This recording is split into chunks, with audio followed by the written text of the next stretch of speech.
Okay, and we are now recording. This is the 6th session of our Heart of Darkness Star Wars campaign. In our last session, our heroes went to the planet of Ukbat 1. In the previous session, they dropped off a rebel pilot that they'd rescued there. Whilst they were there, crew decided to go and visit the swoop bike races that take place on the storm-lashed surfaces there. Whilst they were involved in that, they were originally attacked by a group of 3 bounty hunters who seemed intent on procuring the data rod that Yatu Deng had stolen from a Claudite imposter that they had accidentally killed previously on board their ship. However, when another third party arrived, this huge armoured psychopath wielding knives, who was known only as the Butcher to one of these bounty hunters, the surviving bounty hunter teamed up with our heroes, Crude and Yatu, and their new friend Gribbly Cald, who was able to help extricate them all from that situation.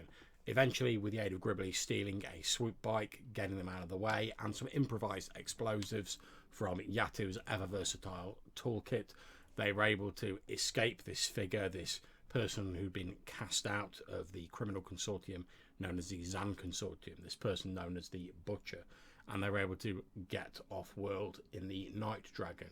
They then decided that given the famine that's spreading throughout the sector, that obviously food would be commanding a very high price, and they decided to travel back to the world of Blimph II, the place where they originally stole their ship, the Night Dragon, from, taking it from the Imperial Customs Bureau, and attempt to steal some food from Blimph II that they can then hopefully sell for a vastly inflated profit. So before we carry on any further, I'm going to ask each of the players to introduce their characters. So first of all, we have Jason. Hello, my name is Jason. I am playing the ever-famous Crude Bosmore, who is a really awesome pilot. He's the one who owns the ship.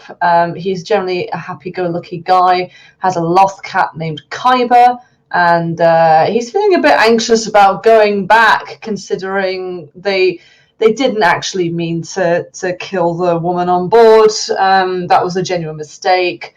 But hey-ho, we need money, therefore get a job. Okay, thank you very much. And next we have Gribbly Cald. Hi, I'm Becky. I'm playing Ms. Gribbly Cald. Now, Gribbly seems to have a bit of a past with the Alliance and has just met this crew of Yatu and Crude. So she's taken it upon herself so far to get involved because they seem to be fighting against the Imperium, something she was very keen to do. And at the end of the last session, she was able to manipulate them to heading to an Imperial planet and stealing their food.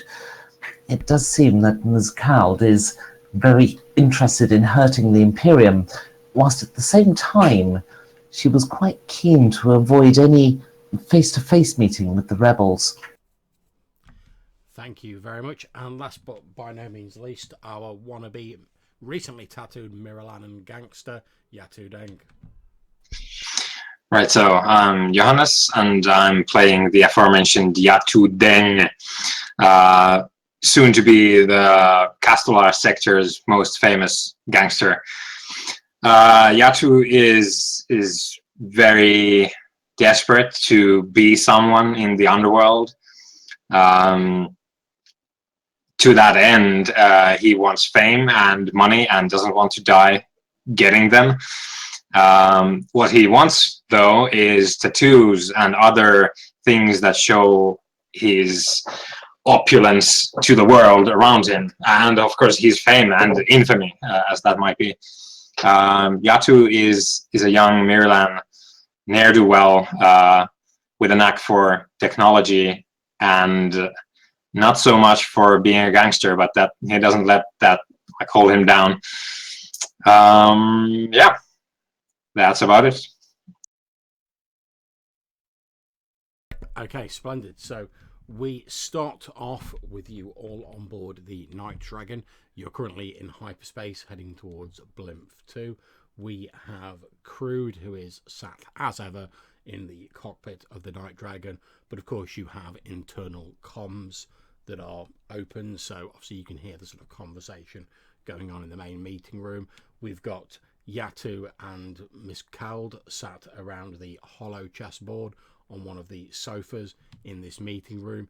Zeph Alel, the Deveronian bounty hunter who's still with you guys, is sat on a crate just across the room, and Kyber, the Lothcat, is curled up in the centre of the room.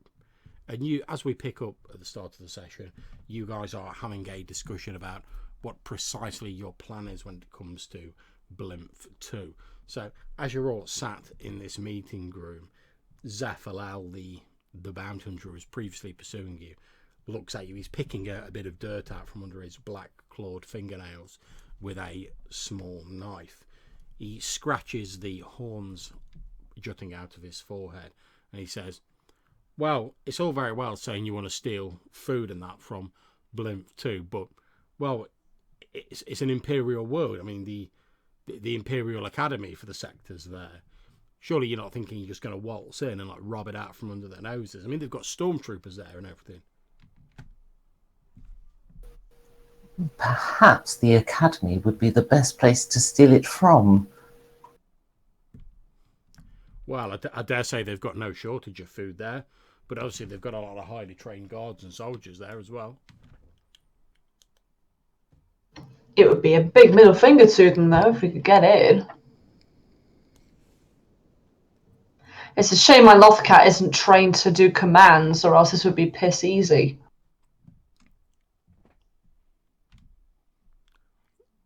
The Lothcat, says Zeph Alel.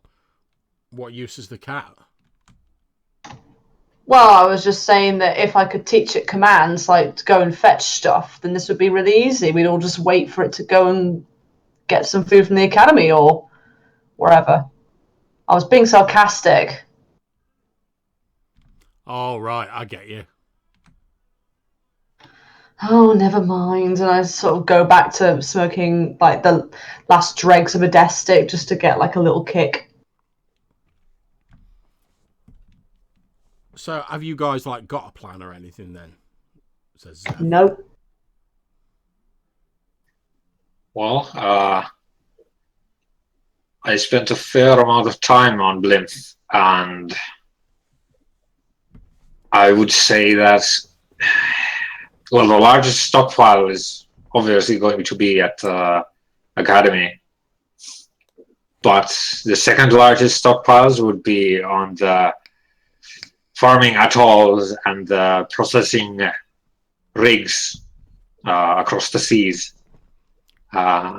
So which ones do you guys think would be the best targets? If we were to target the Imperial Academy itself, they won't be expecting somebody to steal their food. Yeah, the Twi'lek's right.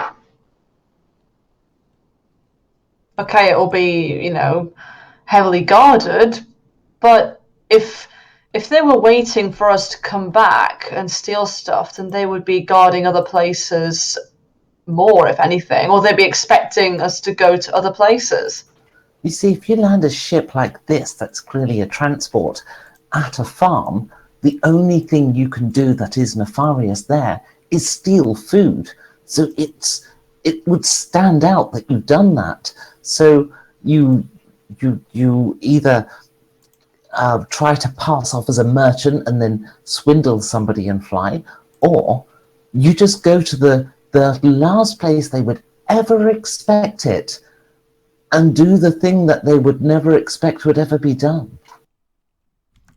All right, I suppose that makes sense, said Zeph. So how many soldiers have you got? Like, what sort of armaments are you packing? Why would we do a frontal assault on the Imperial Academy? Now, that would be suicide. I have a lot of explosives. Well, I'm not saying like a frontal assault, but obviously there's like stormtroopers and armed guards in there. You're not just going to be able to waltz in and like help yourself. Well, I think that is the plan, yes. Okay. If we can find out where the stockpile is, we might be able to, say, section off that part of the building. Perhaps position a ship nearby to take advantage. Perhaps a more infiltration approach might be better. Maybe working as people in there. I mean, well, are we going to target their sort of canteens, or are we going to target warehousing and stuff? John, a question about the like speciesism of the Empire here on Blimph. Go ahead.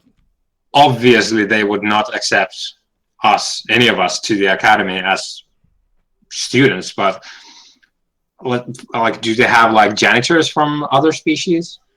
They would have various sort of secondary staff that would be from other species. The only person who stands like a real chance of sort of like getting in is probably Miss Cowled, because Twi'leks are so numerous and they sort of get everywhere, whereas the Deveronian Zeph who you've got with you, I mean, his species, due to like the horns and the red skin, stand out a mile away. Likewise with Rhodians, obviously you sort of got greenish skin yourself and all the tattoos, so you're obviously not human as well. Whereas Twi'leks, although they're obviously not human because they're so sort of ubiquitous in the sector, they tend to just be sort of like regarded as like the common populace, if you see what I mean. Twi'lek pheromones.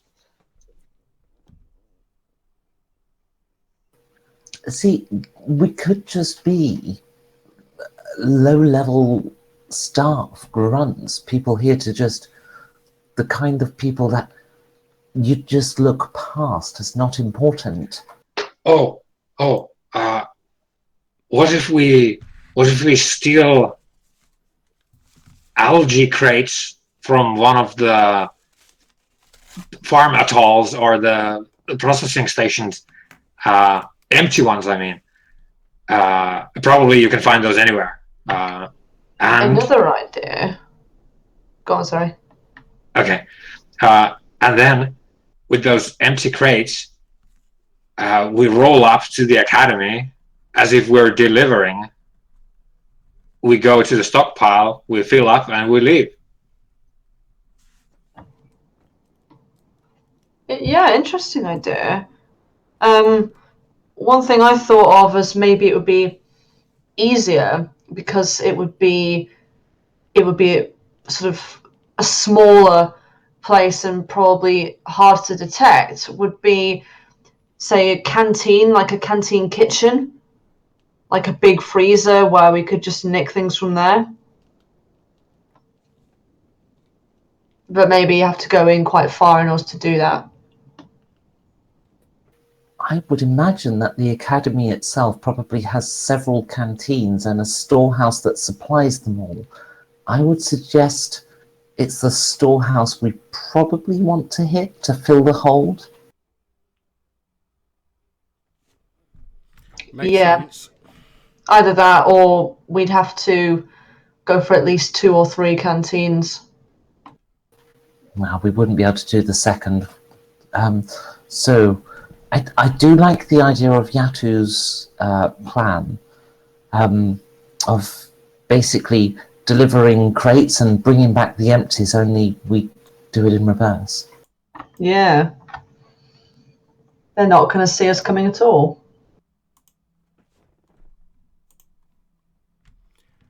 Okay, as this conversation's winding down to a close, you're getting to the point, Crude, where you're just about getting ready to come out of hyperspace. Now, obviously, when a ship's in hyperspace, because you have to be careful not to run into the shadows of like real-world stuff, asteroids, etc., you obviously have the scanners running at full. As you're approaching the space around Blimph II, you become aware that you're picking up like numerous small readings on the scanners.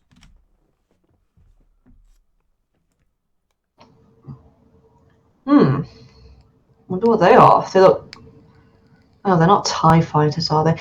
Guys, we have readings, and they're really small things, but there's multiples.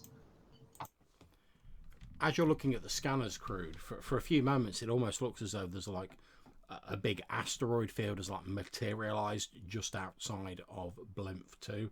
But you're pretty sure when you were here last time there was no massive asteroid field. Oh, okay. So I know it's definitely an asteroid field. You don't know that it's an asteroid field, but the way these small, like, sort of objects are dotted about, sort of just scattered haphazardly, is very similar to what an asteroid field looks like. You won't be able to get a fully detailed sensor reading before you come out of hyperspace. Yeah, I was going to ask that, actually. Okay. Should we sit on the guns? I mean, if it's asteroids, we might need to clear them. Yep, absolutely. It will be a good place to strap yourselves in as well. It's going to be bumpy. Perhaps, Zeph, you're a good shot, aren't you? Well, I have my moments. Yeah, Gribbly, you can massage my shoulders. I might be more useful navigating. I was joking, and I kind of look at her like really dry and... So do you guys want me to get on the guns then?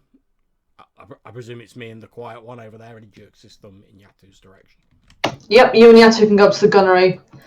Yeah, Gribbly, you can help navigate, although that might not be necessary if we're coming straight out of hyperspace.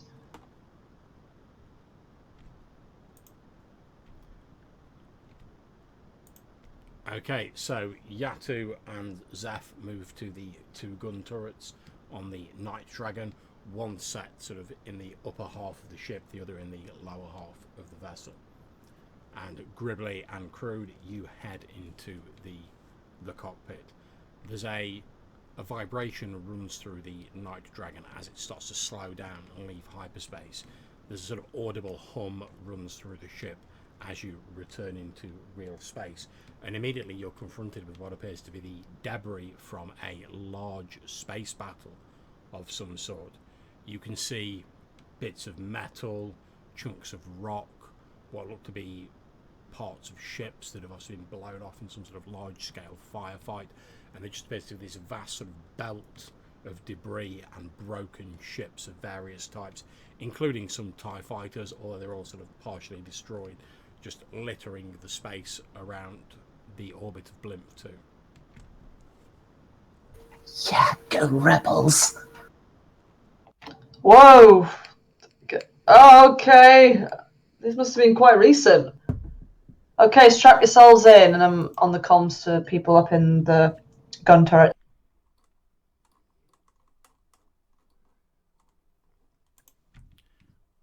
Okay, excellent.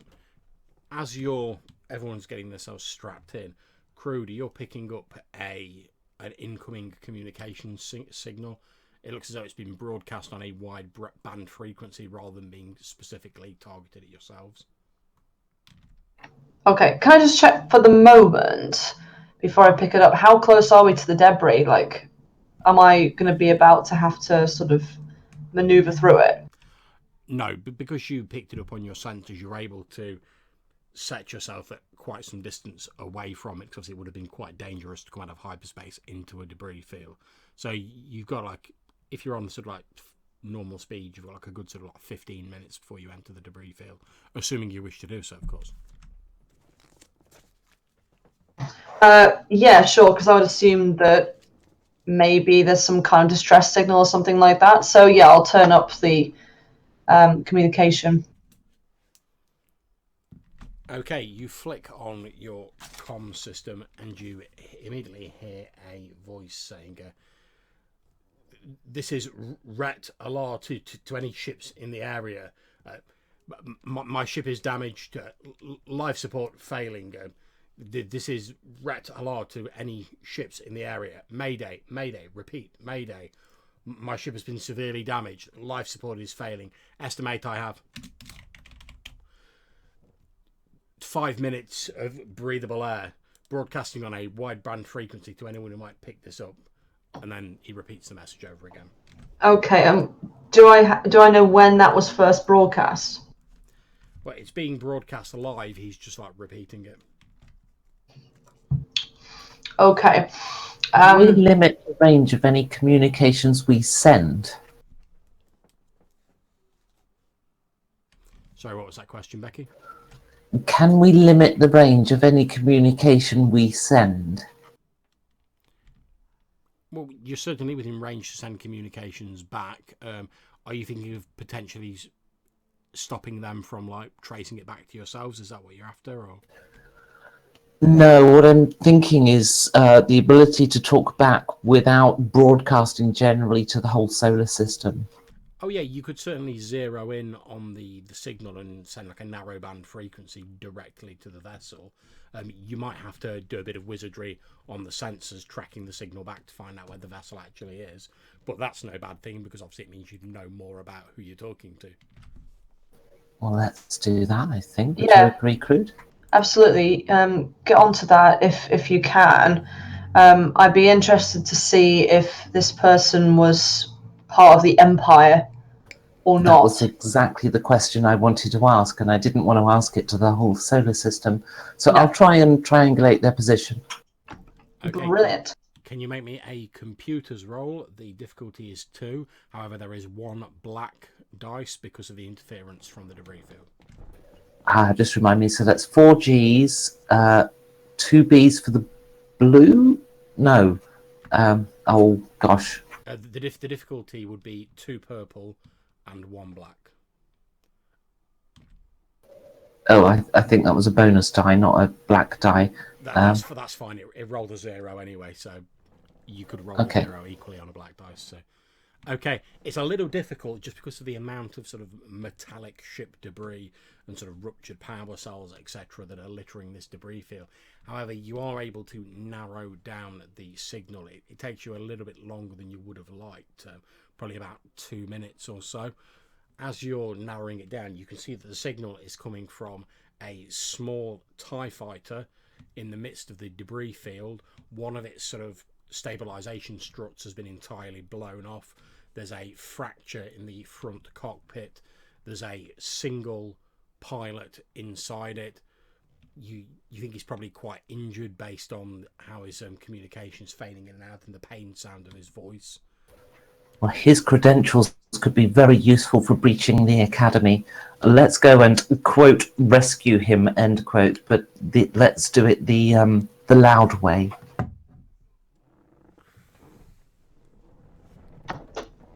If you're sure. Oh, come on, the credentials of an Imperial pilot and the uniform and the helmet. It's a no-brainer. This gets one of us in. You do have a point there, although one thing you've missed is we're in space, so it won't be loud at all. It'll be incredibly quiet. I meant shoot him. All right then, let's do it. Are we ready up there? Yeah, ready. Yeah.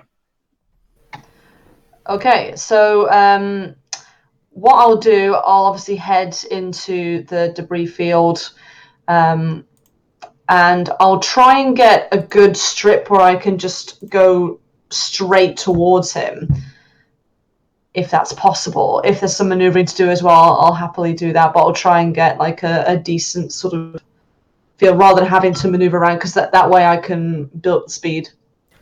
We should communicate back as well that we intend to rescue him and get him on our side so that we can get him on board before we shoot him in such a manner that we don't damage his uniform.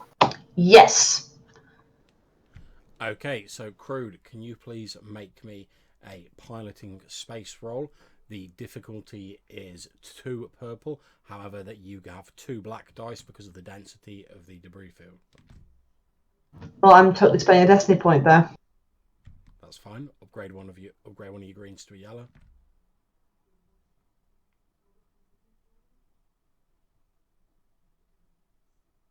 How do you spend a destiny point again on this? It's ! Destiny space L.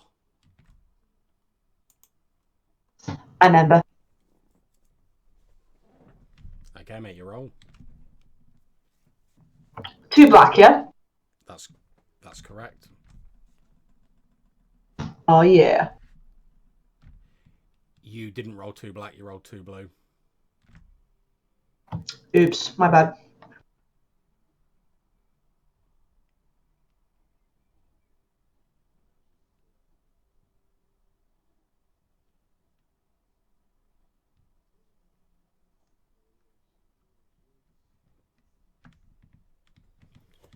Eh. Okay, now, Yatu, as you're sat in the cockpit of, well, not the cockpit, the gunnery of the Night Dragon, you can see that Crude's trying to thread his way and find a sort of stable path through this debris field. However, because a lot of the debris is like moving around and it's shifting and it's breaking apart, you can see from your vantage point in the gun turret that there's like no way you're going to find a stable path through this dense debris field.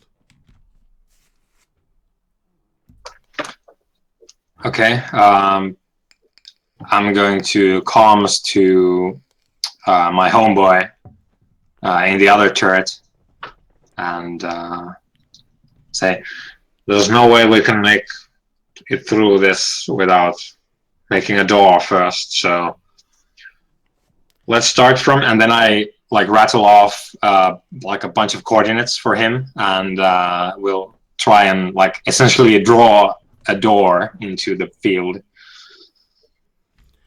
As you're saying that, Zeph says, yeah, I see what you mean. And then as you start reading out the coordinates, he sort of responds quite quickly. It's obvious he's used to flying and operating the guns of a spaceship like this. Right, got my finger on the trigger, ready when you are. Just say the word. Word. Okay, at this point, Yatu, I'm going to ask you to make a gunnery roll, and you have 2 boost dice because obviously Zeph is helping on the other gunnery. And difficulty is 2. okay.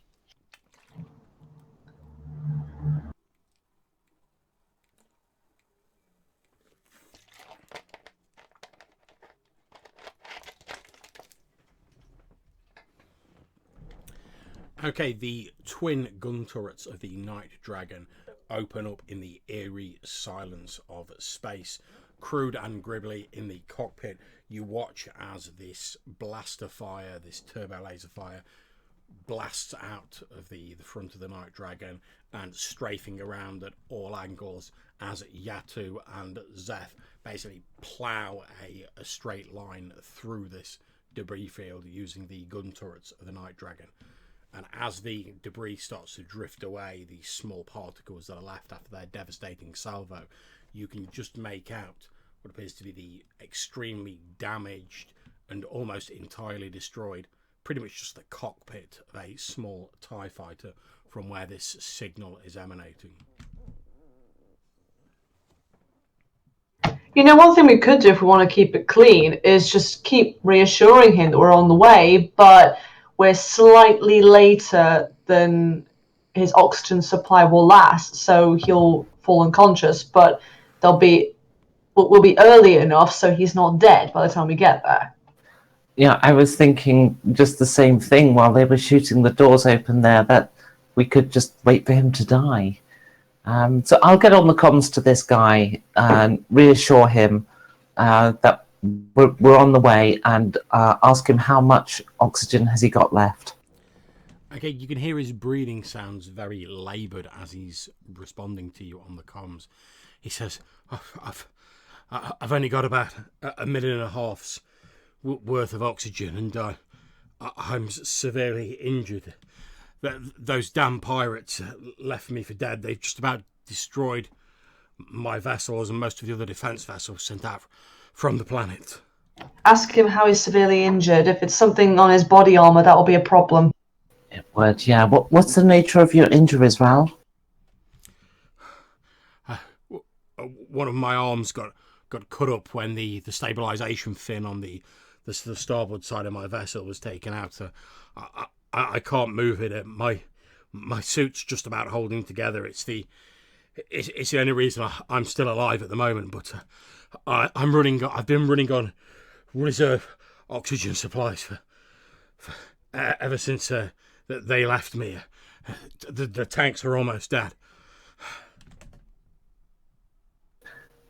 We'll be with you very soon, Raoul. Very soon. Just get your airlock ready, and we're docking momentarily. Just get the airlock ready. Thank you, whoever you are. I need to get back to the planet to see if I can help them prepare the defences in case those damn pirates come back again. Thank you, unknown vessel. How many pirates were there? A small fleet. They took us by surprise. We were in the midst of a celebration. The Grandmaster of the Academy had been reunited with his estranged daughter. They took us by surprise. They seem to know a lot about our defences. They took out the sensor tower first, and then went straight for our defence batteries. It was all we could do to scramble fighters. If they were going for the Imperial Academy, what would they target first then, if they know so much about your defences? Like I say, they took out the comms tower first to prevent us from sending for reinforcements. We've had to use we've had to jury rig the old short range communication device. We've managed to send out a signal, but there's no telling when and if it'll actually be received and when reinforcements will arrive. Okay. Is that airlock ready, Raoul? It's as ready as I can make it.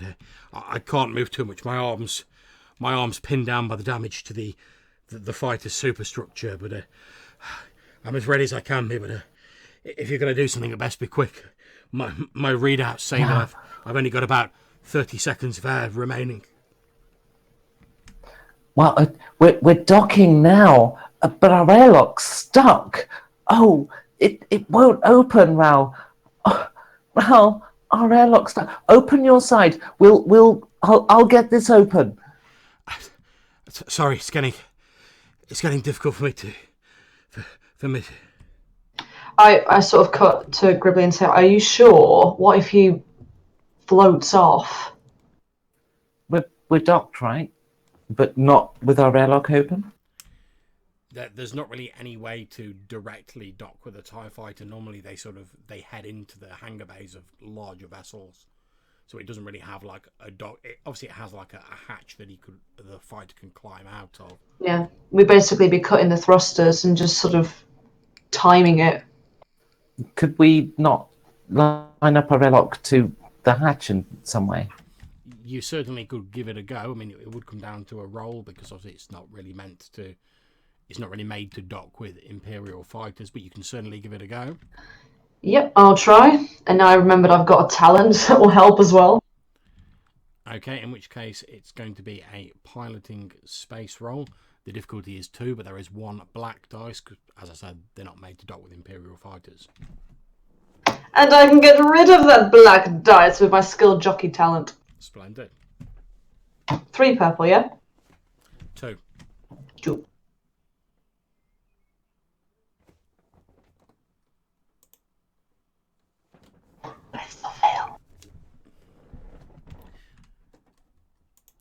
Okay, you do manage to line up your vessel. However, unfortunately, you scrape the underside of the Night Dragon. So at this point, Crude, I'm going to rely on you to track the stats of the Night Dragon.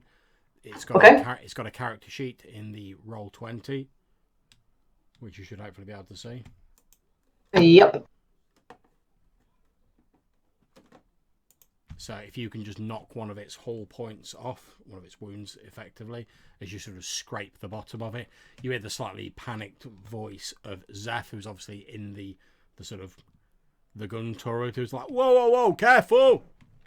Yeah, I know, this is hard. And after a few moments, there is the reassuring clunk of the 2 ships sort of locking together as best you're able to fit them, Crude. It's not a sort of stable docking mechanism by any sense. You wouldn't like to put it to the test under stressful conditions, but at the moment it should be okay unless circumstances change. Okay, Raoul, open your airlock. We're working on our side now. We've just got to... Unfortunately, when we scraped your ship, it's damaged the door, but I'm working on it now. We'll get it open. Just get your door open. There is no response from the TIE fighter. Okay, we'll give it a couple of minutes.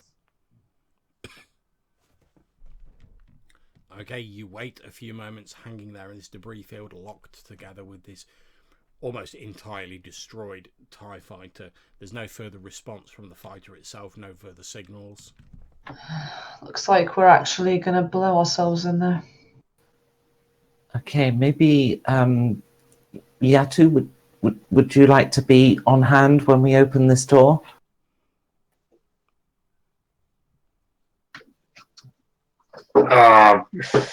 In what capacity are we talking? Well, just in case he's conscious, we need to... If the suit's good, we need to take him out without damaging the suit, and if it's not good, we're just going to blow him away. Okay, so right, I'll be at the airlock. Okay, that's absolutely fine. You move yourself to the airlock.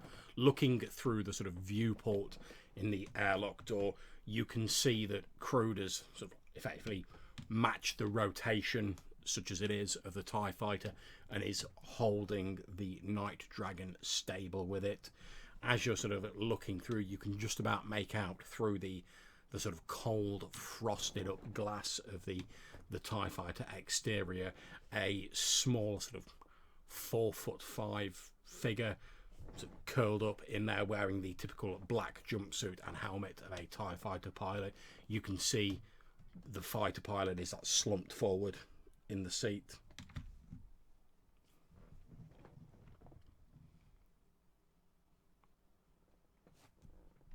What do you do?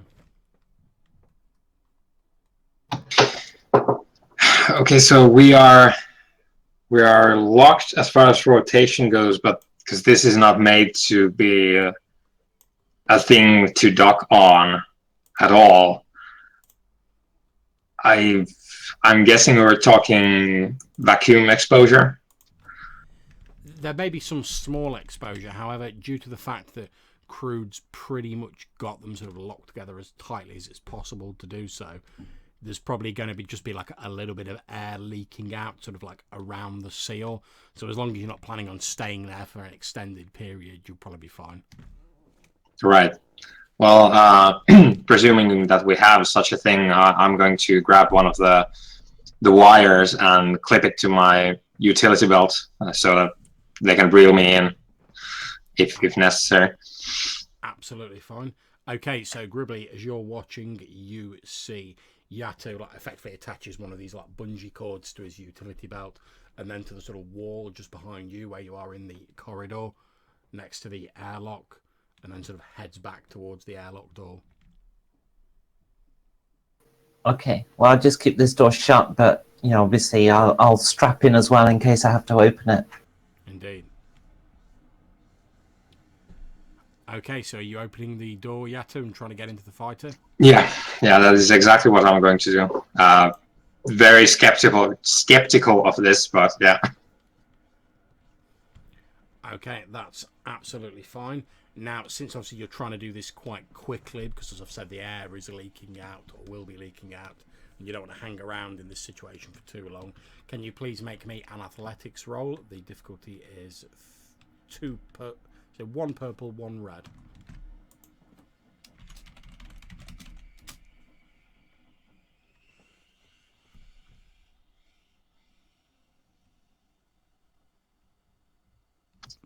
One purple and 1 red. Yep. Okay, I'm going to use a point as well. Nice.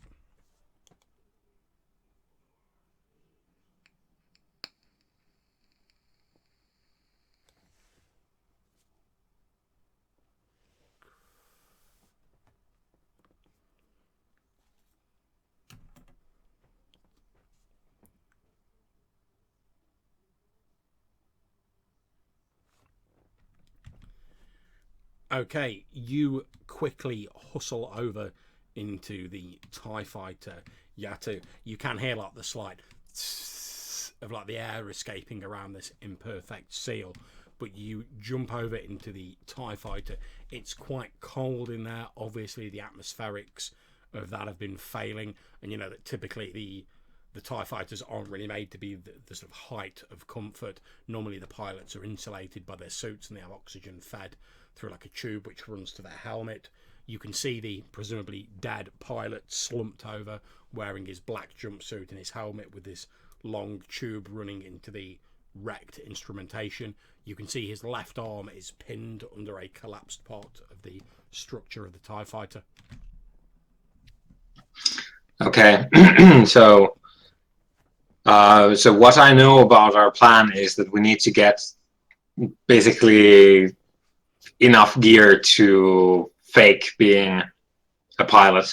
So I'm going to set about and try to liberate his arm from there, and then drag his ass and whatever assorted gear that may or may not be in there back to our ship.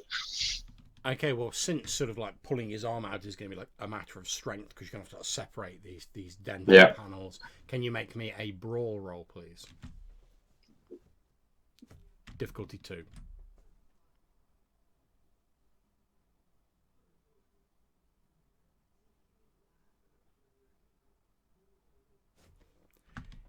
Yep, not a problem. You manage with your strength to like prise apart these twin pieces of metal that have like clamped his arm inside them, and his arm comes free.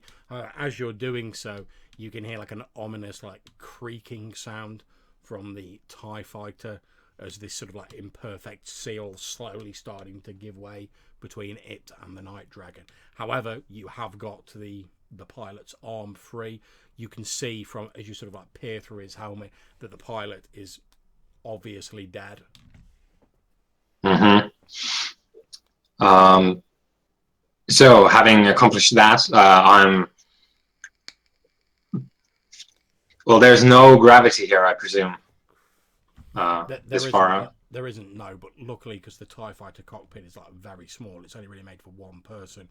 It's not really too much of a problem. You can like put out your hands and your legs to like stabilize yourself in this very small cockpit. Yeah. So it's probably quite easy to, now that he is not pinned down, I can just like float him up the seat and take him away from the cockpit. Yeah, you pretty much unclip the belt that's like holding him in the seat. He starts to like slowly float out of the seat, and you can easily like steer his body back into the Night Dragon should you so wish. Yeah, so what happens is I take him to the airlock door and just float him towards our ship, and he probably hits the deck whenever our artificial gravity kicks in. I want to scavenge whatever I can really quickly from the inside of this TIE fighter, if everything's not wrecked to shit. Okay, make me a streetwise roll, difficulty 2.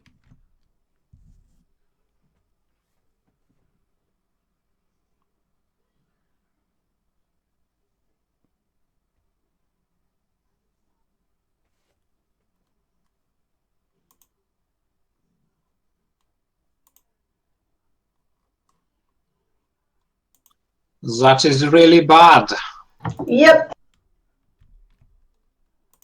Okay, unfortunately, it looks like most of the equipment, I mean, you might get a few sort of odds and ends in terms of hardware, which you could possibly justify to use your utility belt later on, but you've not really got anything of sort of tangible worth from it. It looks as though this TIE fighter took like an almighty pounding from this pirate fleet that apparently attacked it.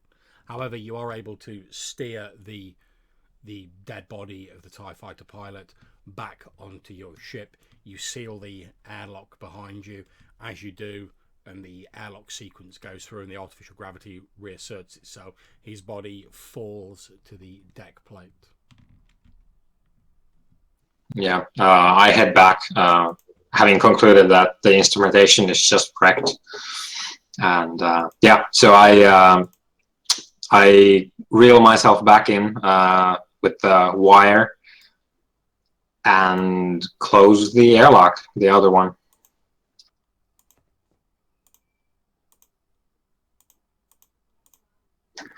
Okay, guys. I have the body, well, the body of the pilot here. The suit is probably. Well, I can't really speak to the integrity because I'm not a person that makes these suits, but yeah, the TIE fighter is destroyed and this guy's arm was pinned there, so it might be compromised. The suit, I mean. As long as it looks the part, does it? Oh yeah. Yeah, as you're both looking at it, you can see that aside from some very slight cosmetic damage, his suit appears to be pretty much intact. Like he said, it's probably the reason he was kept alive for so long. It's the standard sort of insulated black jumpsuit and black helmet that TIE fighter pilots wear. It's in a fairly small size since most TIE fighter pilots are quite young. They have to be small to fit in their vessels since they have like minimal shielding, very small cockpits, etc. Will this fit Yatu or Crude? Well, how tall is Yatu?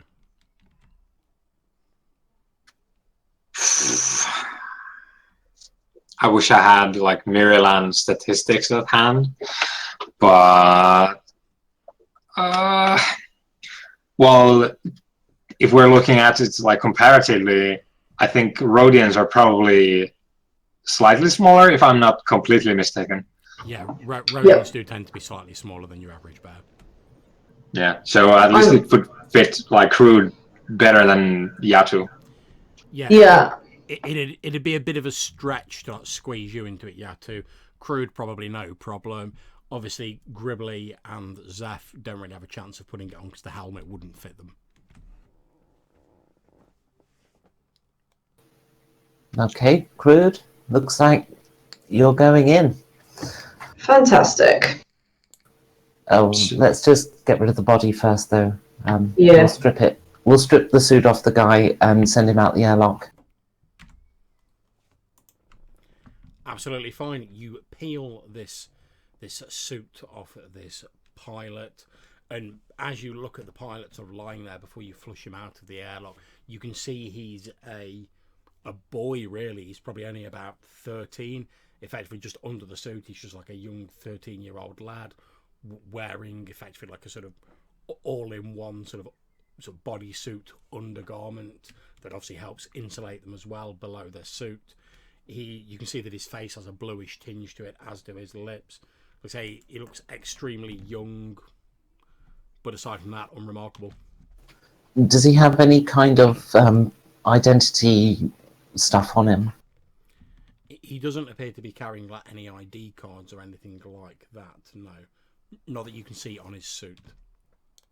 Okay, well, he's we'll send him out the airlock, and gravity should take him back to his ship. At least that's as good a burial as he's going to get, I think. Indeed, you push him out of the airlock and you watch as his sort of now freezing body, as it's exposed to the vacuum, spirals slowly away from the Night Dragon. You can see the ice forming on it as it disappears, and you head back into the interior of the ship.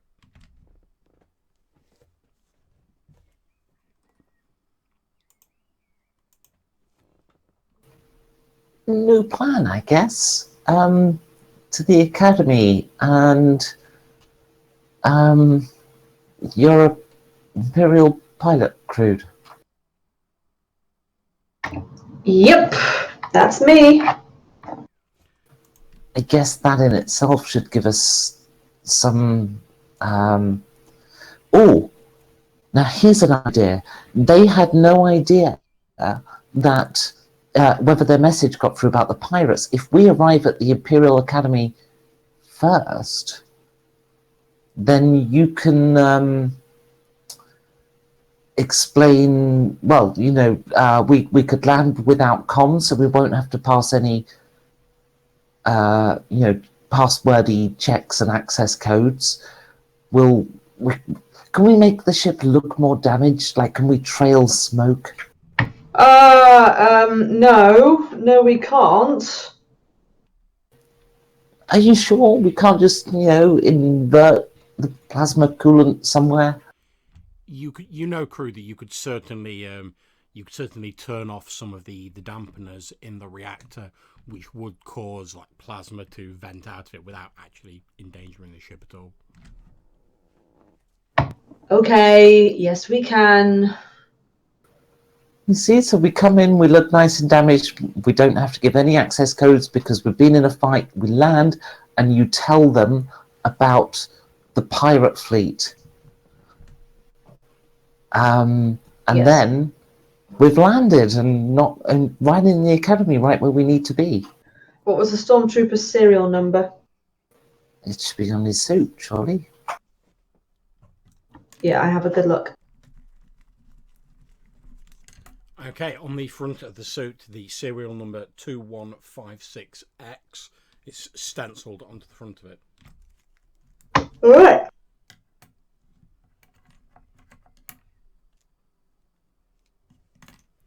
Okay, so how are you taking the ship in, Crude?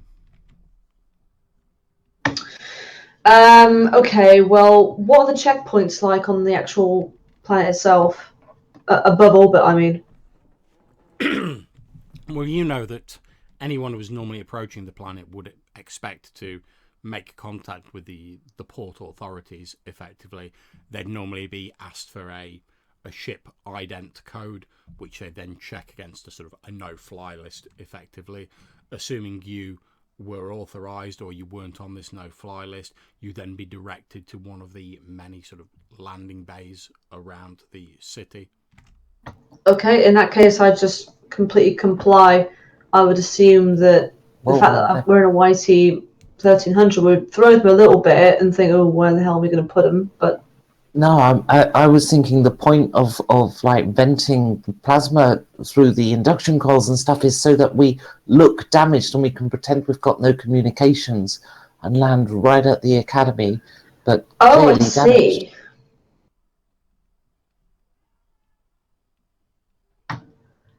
Doesn't the suit have some kind of communication? It does have a short-range communication device in it. However, normally it would be plugged into the TIE Fighters systems to extend the range of it, so it's only fairly short range. You could potentially plug it into the Night Dragon systems and boost it using those. I was thinking more to just explain I've only got this communication on me, so therefore I wouldn't have communicated on the ship. So I would communicate with them, but pretty much once we've landed. Yeah, that's fine. Like I say, it's short range inside the suit. So as you've said, you'll only be able to communicate using the suit's comm device once you've landed.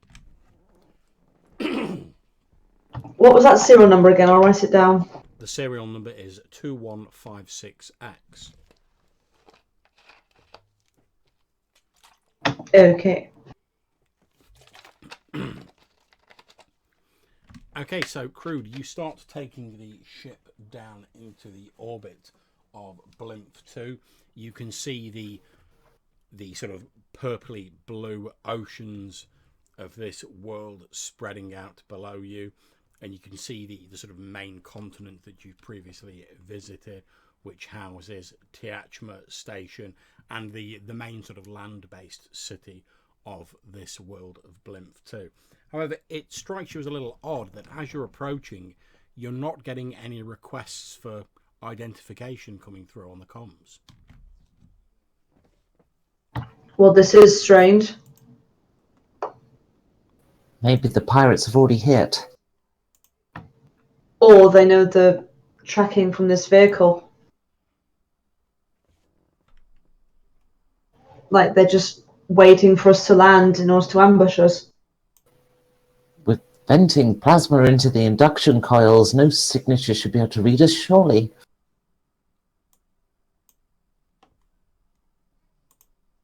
Well, regardless, they sent whatever fighters they could to the orbit to fight the pirates, so we should expect probably no fighter assistance.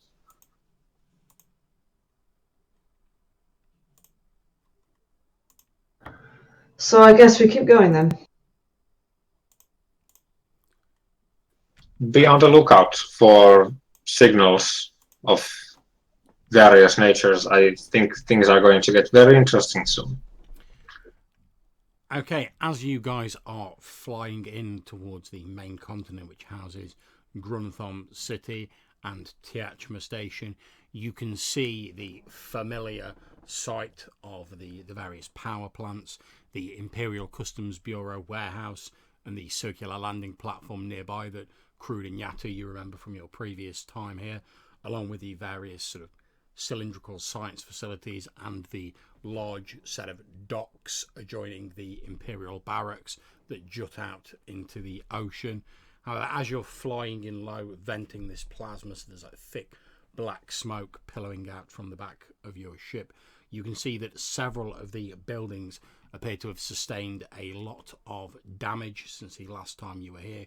You can see some of them have like large parts of their exterior missing. There's a good deal of damage that even from the height you're at the moment, you can see as though sort of like blaster fires scorched the ground. The once bustling central market area appears almost deserted. There's a lot of rubble about. You can see as you swoop in low that there are groups of Imperial soldiers and guards moving around. They appear to be trying to help clear rubble and get people out from collapsed buildings. Oh. Okay, so if we're approached on landing, our cover needs to be that we rescued you and you're an Imperial pilot. And that should get us on the ground. Okay. Okay, so Crude, whereabouts do you want to land in the city? Well, as close to the academy as possible, but not straight away. Or actually, no, that would make it a bit more suspicious. Okay, let's land right outside the academy. Okay, no problems. As you're swooping in to land, Zeph comes on the comm system and he says, "What about me and Miss Cald? I mean, we're going to stick out like a sore thumb."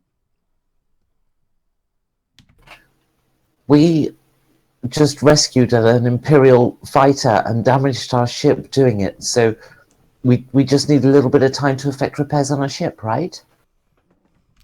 Sounds good to me. So are we staying with the ship or what? I suppose so. You can always get we it might fired need to up if gather necessary. materials to repair. Sounds like a plausible cover story. Okay, so Crude, you sat down as close as you can to the Imperial Academy. Sorry, you cut off there. I only got Imperial and then nothing. You set the Night Dragon down as close as you can to the Imperial Academy. Okay. So am I the one to go in alone, or is somebody coming with me? Well, we need to repair our ship, and you're for as long as you just need to be seen as that to give the story that we've rescued you, and then after that you can just be one of the people that rescued yourself. Okay.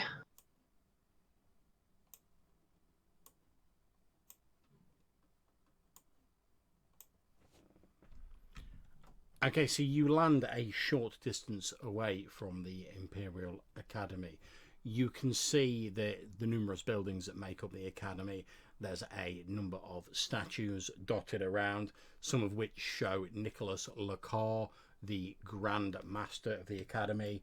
On the statues, he's depicted as this tall man with short, crew-cutted hair and a very square jaw, standing there looking quite regal with his arms folded. As you sort of pull up a short distance away and you're looking down the main road towards one of the central buildings, you can see what appear to be 3 stormtroopers and an Imperial officer. They're clearing rubble, sort of making sure that pedestrians are continuing to move and they're not lingering around the area.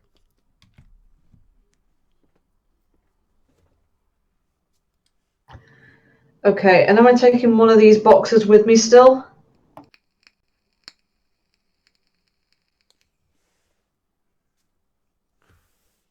If you wish. You're just giving a cover story, Crude. Just make sure the Imperials know that there's 4 extraterrestrials here repairing their ship, and they've done the Empire a favour by rescuing their pilot that they picked up a mayday of as they passed. That's it. Okay, alright, got it. I'm not great at talking to people. I'll come with you. You just do the introduction. Okay. So I do so. Give my lost cat a few treats, and then we head out. Okay, not a problem. You head out. As I've said, you're heading down the main road towards the Imperial Academy buildings proper. You can see this squadron of 3 stormtroopers with an Imperial officer in front of you. They're generally sort of saying, move along here, nothing to see, and they're sort of helping move rubble. They've got sort of work parties of sort of general citizens with them who are helping to clear the rubble, and they appear to be supervising them.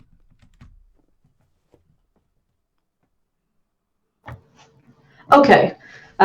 In that case, I head over to one of the supervisors, just the nearest one I can see. And I'll go with. Okay, as you approach, the Imperial officer wearing his grey uniform with a blaster at his hip turns towards you and he says, keep moving it along, there's nothing to see here. I have something to report, sir.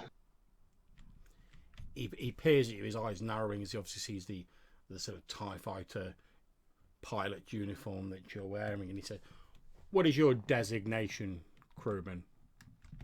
I am 2156X. I was originally in a TIE fighter in orbit. This organic and several others saved me on a YT-1300. We were attacked by pirates. Okay, at this point, can you make me a deception roll?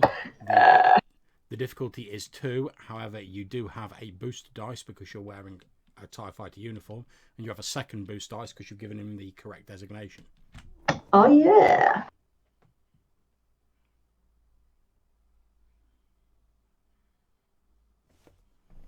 And there's literal proof in the air. He peers at you for a few moments and he says, yes, I wondered if any of the defence force had managed to survive. As you can see, with the comms tower knocked out, we've not been able to re-establish communications with all Imperial forces. We're doing the best we can to get the rubble cleared and get communications and defences back online as soon as possible. What's your report? My report is that I have survived. Nobody else I know of seems to have done so, and these organics saved my life. They have done the Empire a favour. He turns to look at the rest of you and says, well, you have the Empire's thanks for returning one of our finest to us. We lost too many pilots to those damn Archinar pirates. We ain't looking for no reward. We just need to fix our ship up. We took some damage tracing this pilot in the middle of a debris field. So we just need to do some repairs and we'll be on our way. And I might be a bit forward, but a pint to eat wouldn't go amiss. He smiles and then says, well, I'm sure we can get you something. The officer's mess, or rather what's left of it, is over there, and he points to a building just across the street. He says that normally it's off limits to civilians, but I think in this case we can make an exception. If you tell them an Imperial officer, Callus, sent you, and they're to give you whatever food you require. Thank you, sir.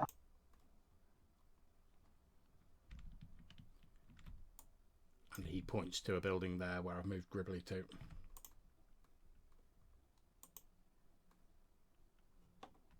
I just give Gribbly a look and then just gesture to her. Shall we get the others as well? Absolutely, yeah. I'll beckon them.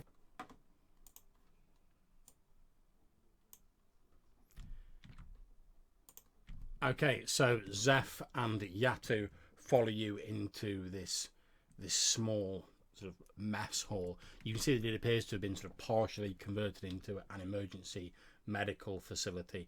There are makeshift stretchers with various injured civilians and injured Imperial people sort of pretty much filling most of the room.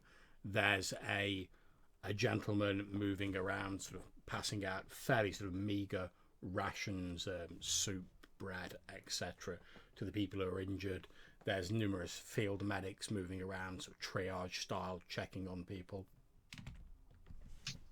I'm gonna huddle with Gribbly and Zeph and do my best to not talk about these matters when there's anyone nearby, anyone else rather. And I say, there's literally no way they can respond if we go for one of the processing facilities out in the sea, one of the processing rigs for the algae.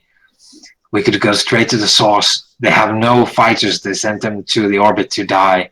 Their communications tower is offline. If we hit one of the processing facilities, it would take them hours to know. That's true, but also they've got some medical supplies here that we could grab before we leave. As you're having this sort of whispered conversation, obviously you're just walking past the people on the stretchers. Gribbly, as you walk past a very injured-looking man, he's got quite sort of like a wicked, looks like almost like a knife wound across his upper torso, and there's a bandage over one half of his face. As you get a little bit closer to his stretcher, he's like, "No, no, no! Stay away! Stay away!" And he sort of tries to hold up a hand, almost though he's trying to like ward you off. One of the emergency sort of medical people runs across, and they're like, "Stay calm, stay calm. It's fine. It's fine. You're all right. There's no danger here. Just stay calm." I'll give him a long, cold look and then pass my eyes to the medical person, see if I can track where are their medical supplies coming from. They appear to be going into a back room. You think once it was probably a storeroom for the food, etc., for this canteen, but they presumably pressed it into use as a supply room. As you're looking over, the nurse looks at you with a sort of apologetic look on his face and says, "Oh, I'm really sorry about that. He was attacked by a Nortolan," and he sort of gestures at your head tails. I don't mean any offence, but I think in his adult state with the drugs we've had to put him on for the pain, I think he mistook you for a Nortolan. I'm terribly sorry. Yes, you should give him a shot of tripeprazine. Tell me, who are the most needed patients here? Who needs help most? Well, the patients that are in the most serious conditions have been moved out of this room. We didn't want them distressing and he lowers his voice. We didn't want them distressing the patients who have more of a chance of surviving. I can help some of these people. Bring me supplies. At this point, can you make me a deception roll? The difficulty is only 2 purple.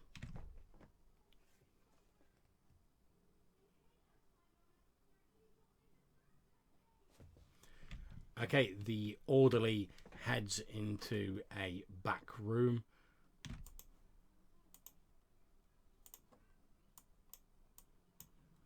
Which is there on the map. And then comes back fantastic. I might just get the orderly to nickel this for me, though. So I'll go around and to try and help a few people.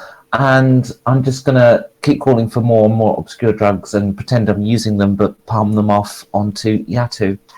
Yeah, as you're sort of going around helping, the orderly heads into the back room as indicated. He comes out effectively carrying a small white crate, which he opens up, and it's like an emergency field medic kit, which obviously he starts sort of doling out various sort of hyper sprays and stuff like that. Okay, Yatu.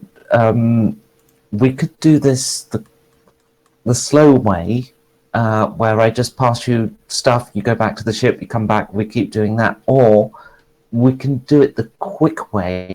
I reckon that there's enough chaos going on here that somebody should just be able to walk in there and just walk out with boxes. Well, do you want to do that? Hell yes. Okay, so am I gonna stand by the door, or am I going to talk to the nurse? Keep her away? Why don't I start ordering you to bring me stuff, and then how are we gonna see? We could pool a number of these kits in here, or we could.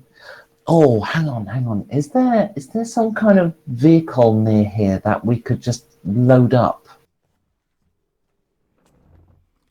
There doesn't appear to be any vehicle that you've spotted. Do we still have? No. Okay. We're just. I think that. How many orderlies in here? How many Imperial staff? There seem to be half a dozen Imperial orderlies. Okay, and how many wounded people?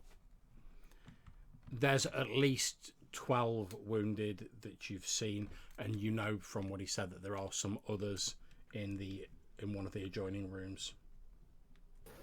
Okay, I can probably tie up these orderlies with an emergency operation. If I got all of them engaged and engrossed in that operation, could you guys shift as many boxes as you can onto the ship? Yep. Okay, so you're going to be trying to attract attention to the ministrations that you're doing, is that correct, Gribbly? Yeah, so I'm going to have to do an emergency operation on one of these people that's unlikely to survive, right? So I'm going to do an emergency operation, and I'm going to need all the orderlies. I will assign them roles like anaesthetists and passing me things and whatever. Okay, that's absolutely fine. Can I ask you to make me another deception roll? Do you have any actual medical skill? I do indeed. In which case, I'll say that the difficulty is 2 purple. However, you have a boost dice because you've got actual medical skills, so you know what you're talking about. I think he dies. Yeah, unfortunately, the fellow who mistook you for a Northland takes a turn for the worse. As you sort of head in, you're like, oh, I need another one of those med packs. I've got to save this guy now. He's not got a long left. He's sort of, whatever drugs he was on don't appear to be cutting it anymore, and he's ranting something about a mask and this Nortolan and just gibbering sort of like crazy stuff. And then he starts having a seizure. Now you're trying to minister to him. You've got the orderlies running in, bringing med packs, stim packs, etc., trying to help you out.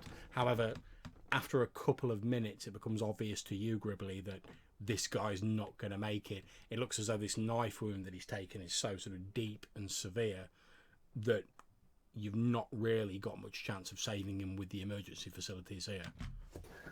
Okay, that still gives me a good few minutes to just try and keep everyone occupied, or at least all the orderlies occupied on this while my team does its job. So I'm gonna have to crack him open. It's our only hope. We've probably lost him. We've got to try, and I'll laser scalp him open.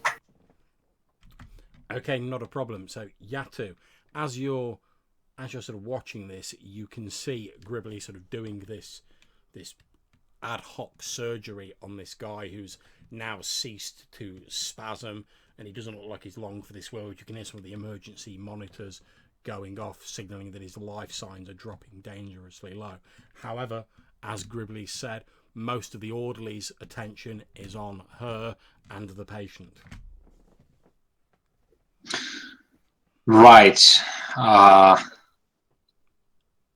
not that big into medicine, but I can spot boxes that are mostly full, so so I'm guessing I would be hauling like unused, unopened stashes of various drugs away, hopefully without them noticing, because there's a grotesque sideshow going on back there. Okay, can you please make me a deception roll, please? Yeah, too. It's difficulty 2. However, you do have a boost dice because all attention is on Gribbly at the minute.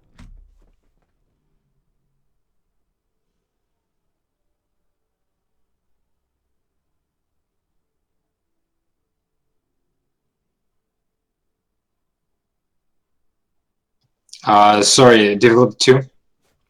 That's correct, and you have a boost dice. Okay.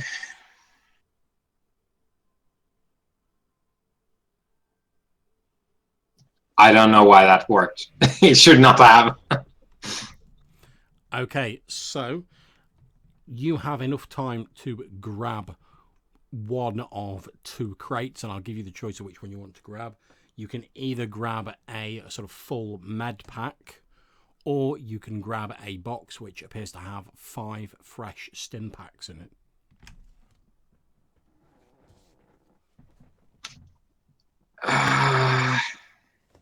Yatu isn't equipped to make the evaluation, so I think he's going to go for the stim packs, because fresh in his memory, he got one of those from Commander Dane, and it felt kind of good. So yeah, definitely a med pack's great if you've got someone with medical skill to use it.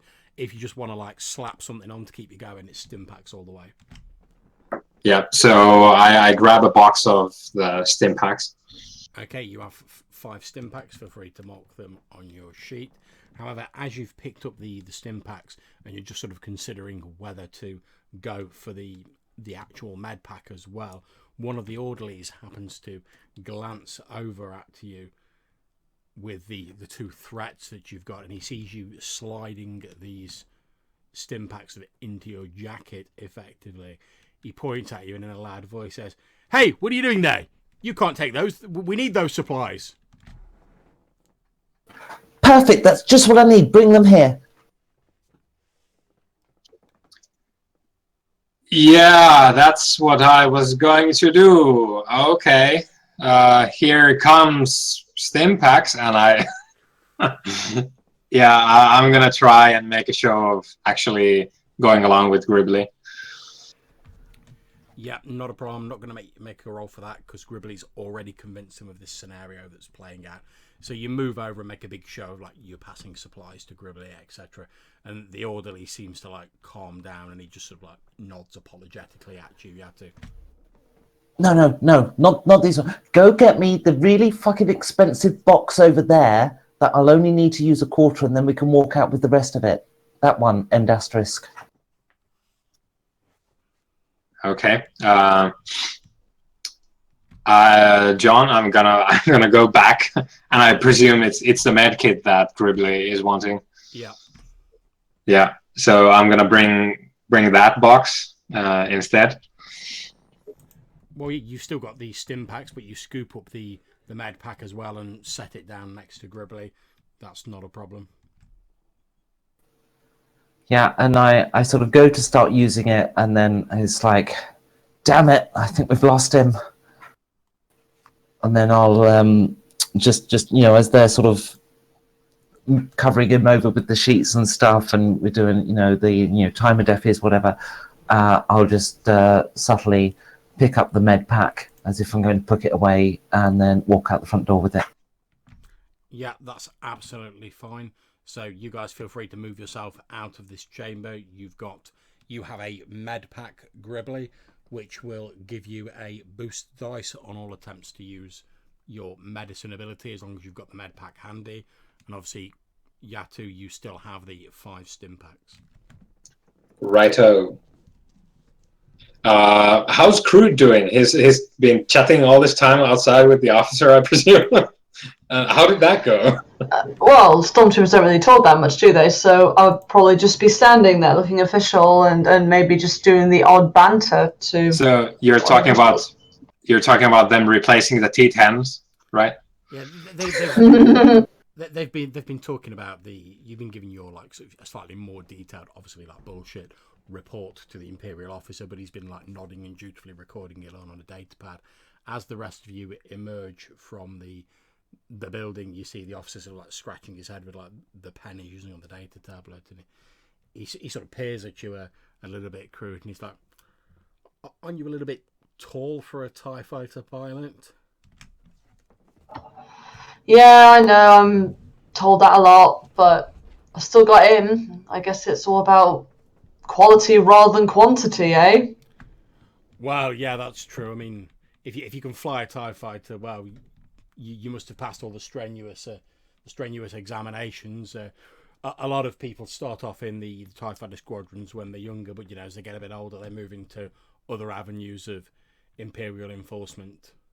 I'm sure you'll get your chance at the pick of other assignments, especially having survived the pirate attack here. Yeah, I hope to get onto something better. That'd be good.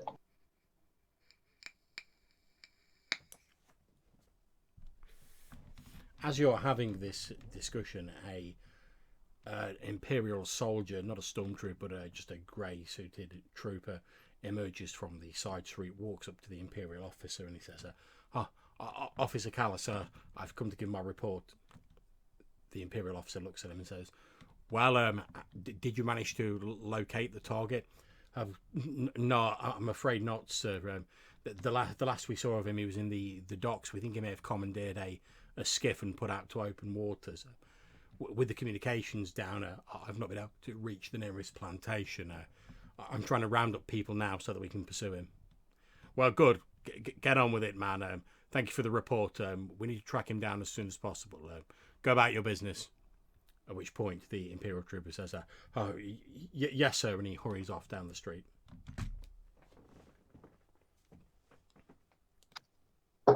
Right. I turn to Gribbly. How are we going to get Crude back? Well, we can't just walk over there and get him out of that conversation. At some point, he's got to walk away, take that suit off, and come back.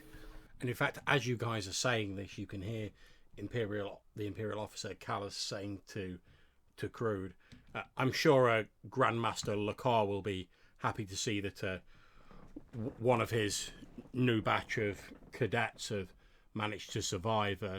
If you'll come with me, we've got a hover car over here. We'll take you to the Grand Master, and you can give him the report in person. Like I say, I'm sure he'll be gratified to see one of his cadets has survived. That's really kind of you, but I'd rather do that when I'm in a better frame of mind. I'm still a little bit shaken by all that's happened, Hey, 2150, whatever your name was. 2156X, ma'am. Yeah, you left your thingy in the cockpit. Do you want to come pick it up? It's not a problem, Trooper 2156X. We can have a squadron sent to pick up any personal belongings you may have. I'm sure the Grand Master will want to personally welcome you back to the safe harbour of Tiachma Station. Yeah, we're taking off now. It's okay. I'll go. It won't take a minute.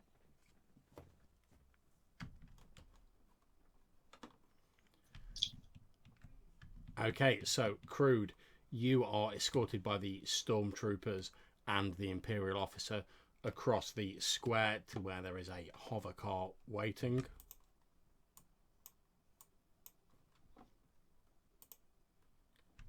Okay. The stormtroopers climb into the back of it. One of them gets into the front, obviously serving as the driver. The Imperial officer sits in the back and he gestures to an empty seat. Okay, is this open top? It is indeed. Okay. I mean, this is so cheesy, but What I'm going to try and do with my expertise of piloting and vehicles and so on is I'm going to get into the seat as long as I know it's not going to become enclosed. And then as soon as I know that they're just about to move forward, I'm going to hop back out again. Okay, now bear in mind where you're sat, there will be a single stormtrooper sat right next to you. Oh, jeez. However, that's not to say you can't go ahead with your plan. I just want to sort of make it clear to you that there's basically on the seats facing you in the back, there's the Imperial officer and a trooper. Then on the seats facing them, there's you with a trooper next to you, and there's a trooper in the front of the car. You can still certainly try to jump out, but obviously it's going to be quite noticeable, and there are sort of stormtroopers around you. Well, I've got to. Yeah, fuck it. I'll do it. Okay, so you all climb into this hover car. There's a as it takes off and hovers about 2 feet above the ground. It turns around as the stormtrooper in the front deftly plies the controls, and you begin to move away down the side road. So down here. Yeah. So it's literally just before they're about to move off, I hop out. So it's not too crazy. I'm not like jumping out while it's moving along or anything like that. Okay, can you make me an athletics roll? The difficulty will be 3 purple.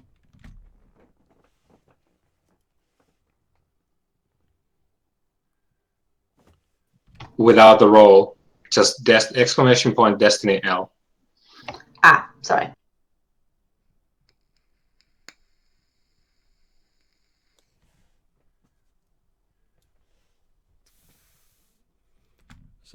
So that'll upgrade one of your dice to a yellow. Yep.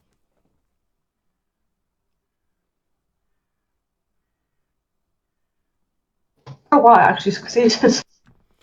Okay, not a problem. You, just as they're about to sort of push the throttle forward and really start speeding up, you hop out of the hover car. You hear the shouts of the stormtrooper and Officer Callus behind you, as they've obviously seen you jump out.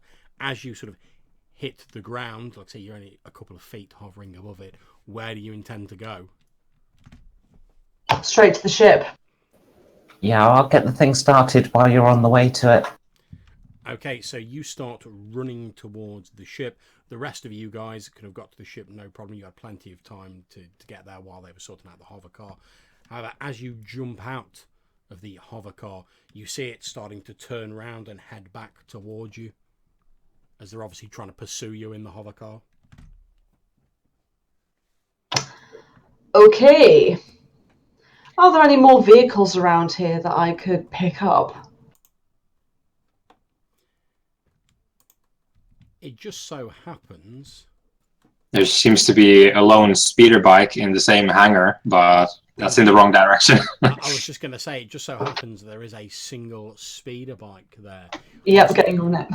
Okay, now I'm going to ask you to make me another difficulty 3 athletics roll. However, one of those will be red, and this is to like get to the speeder bike before they catch up with you in the hover car. Just so you know, I know it's a bit sort of later, but I have a talent that allows me to mount a vehicle as incidental, so I don't have to worry about doing that or anything. That refers to a bit of the rules that we don't really use. Yeah, I assume that would be the case anyway. Yeah. Right, so difficulty 1 red and... It's difficulty 2 purple, 1 red. However, because you have got the incidental talent, I will give you a boost dice, because obviously it's going to take you less time to leap onto the bike and get going. Come on. Oh!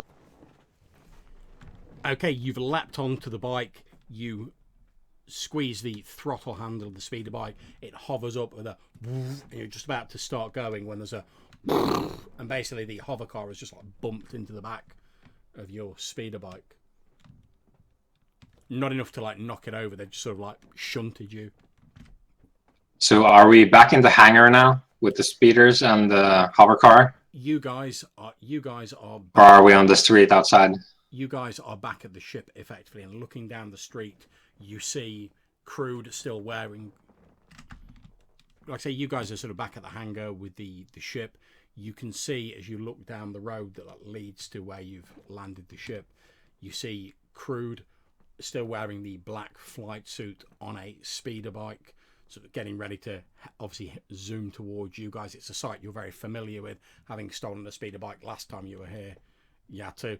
But as you look, you suddenly see the speeder bike rock forwards a bit, and you can see this hover car directly behind it, with a couple of stormtroopers leaning out the side, lifting up their blasters.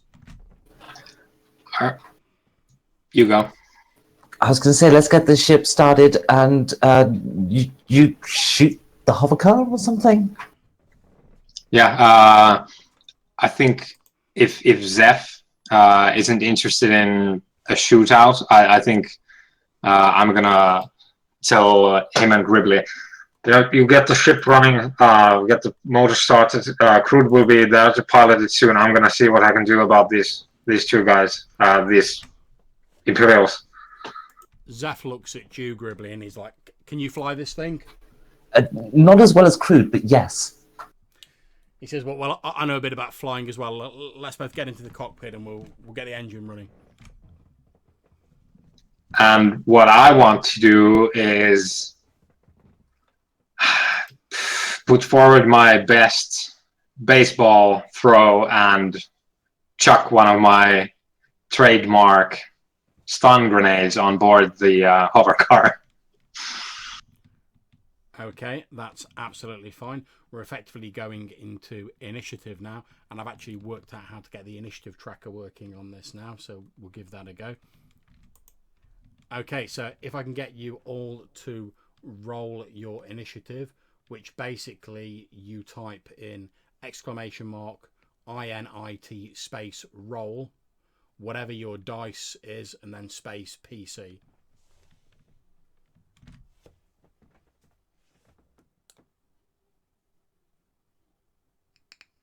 What would our dice be, John? Is it based on cool? That's correct.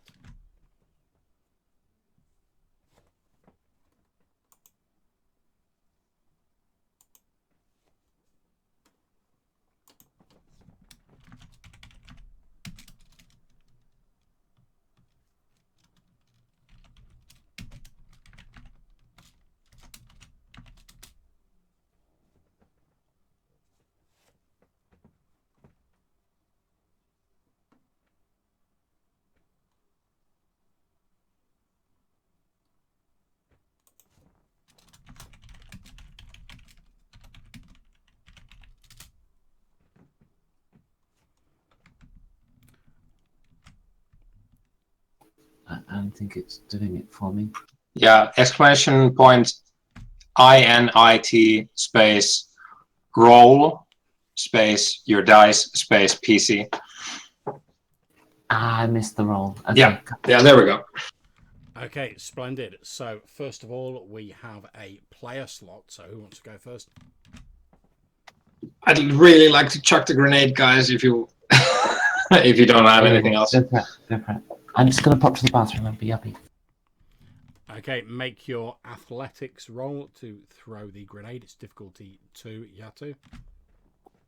I think it's ranged light. Is my belief. That's cool. Because it's I think because I was looking at this because I couldn't figure it out, but I think it lists grenades as like light weapons. Book. That's fine by me. It's a bit obscure, to be honest. Okay, so yeah, what was the difficulty? 2. Right.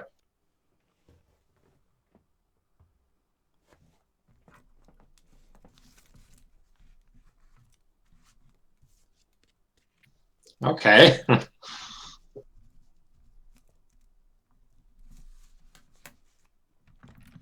Okay, so what's your damage? +2.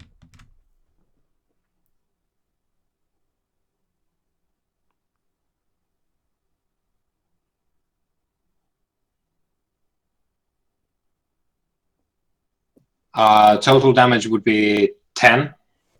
Of course, it's stun damage. So Okay, you have effectively managed to stun 2 of the stormtroopers in the car. So narrate what happens as you throw this grenade.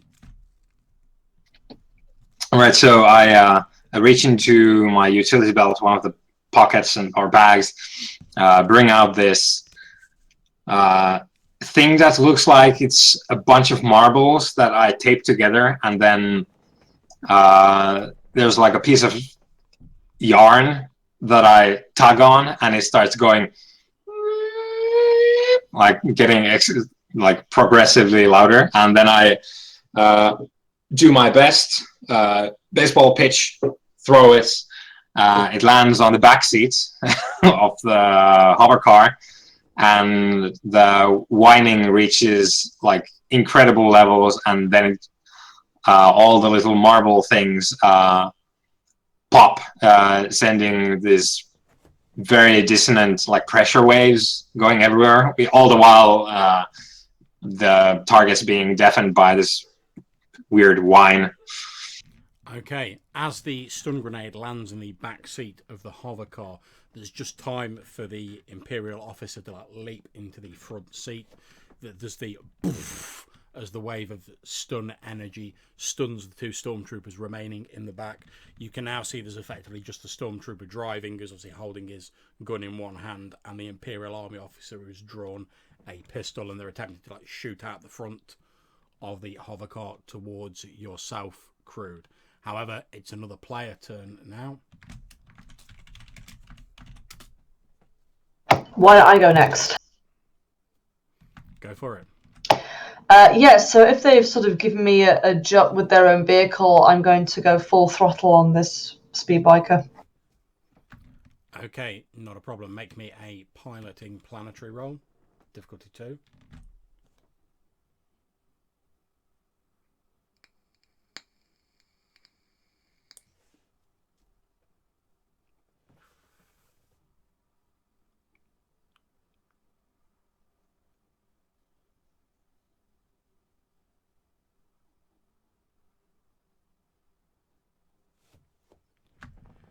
Okay, with that roll, you've pretty much made it to the ramp leading up to the Night Dragon Crude. You've pretty much got you need one more round and you'll be on the ship. You'll be safe. Okay. Okay, now it's the NPC's turn. So we're going to have 1 stormtrooper and 1 officer firing at yourself, Crude.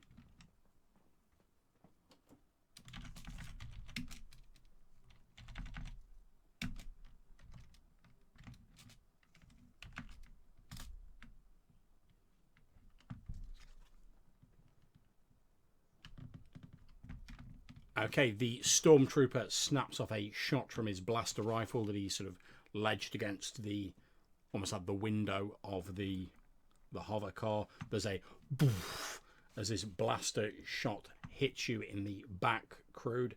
You take 9 points of wound damage minus whatever armor you're wearing.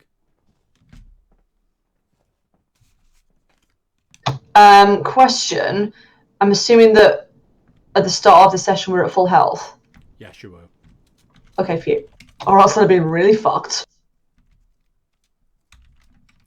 And now we have the Imperial officer shooting.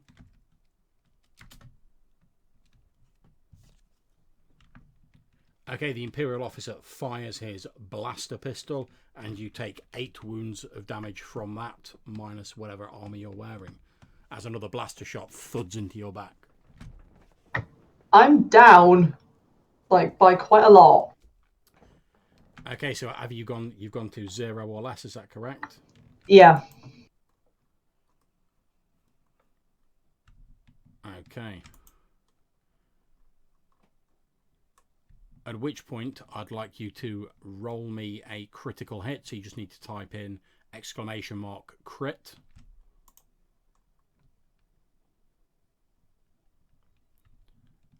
Okay, so as you're hit by this blaster pistol shot in your back, and you sort of slump over sideways in the speeder. The speeder, luckily, because you've not got a vast amount of speed up and you're almost on the ramp, The bike continues up the ramp into the Night Dragon.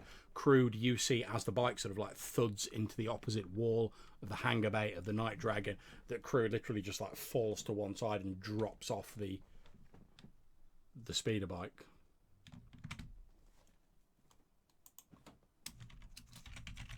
Slump.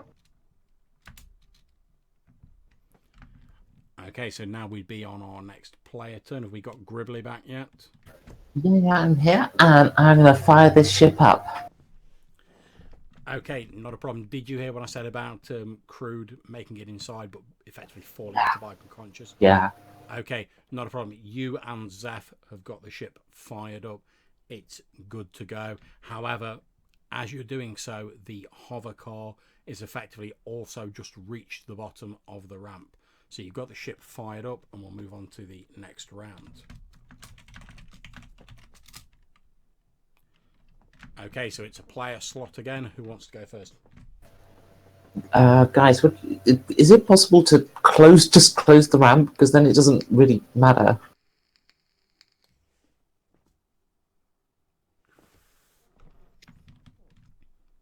Well, yeah, it's possible. It's just that I'm now completely unconscious. I guess I'm outside still. Indeed, you're. Well, are you?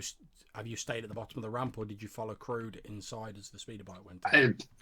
Yeah, probably. If that doesn't necessitate a turn, then yeah, probably. Yeah, that's fine. You're pretty much at the bottom of the ramp. It'll take you a few steps to like get up it. However, since you're like the only one conscious in the hangar bay, as you're sort of stood in there, you can see the Imperial officer and the remaining stormtrooper are sort of like vaulting out of the hover car to sort of run up the ramp and no doubt try and apprehend you guys. So if someone wants to effectively start up the ship and like get out of here before they manage to do so, you'll need to make a piloting space roll. Okay. Do I get a boost die from Zep's help? You do indeed. The difficulty is 2 purple and 1 red.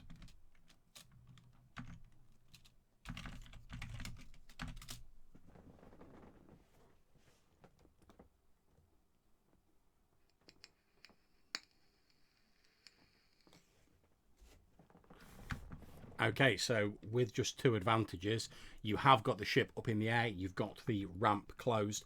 However, it's not quick enough to stop this stormtrooper and this officer running up the ramp. So as we go on to the next phase of the initiative, Yatu, you're effectively stood in the hangar bay. There's a speeder bike in here, there's an unconscious Crude, and you're facing a stormtrooper and an Imperial Army officer.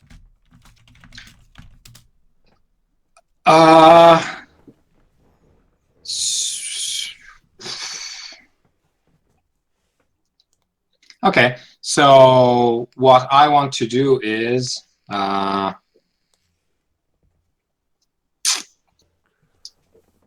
going to dig into my tool belt, and I'm gonna pull out like the heaviest grade, like breaching explosives I have back there. Okay, spend that destiny point.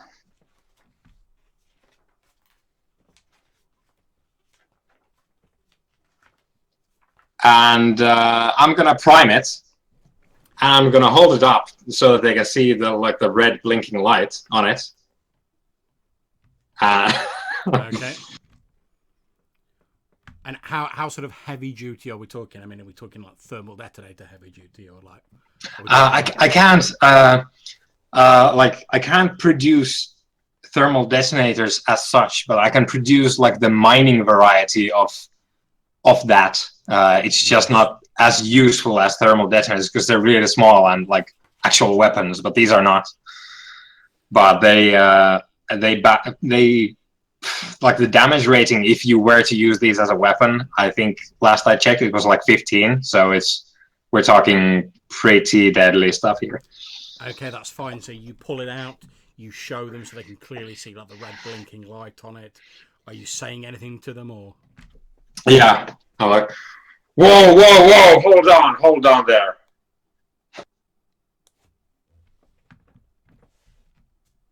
Okay, you can see they've both got their guns trained on you.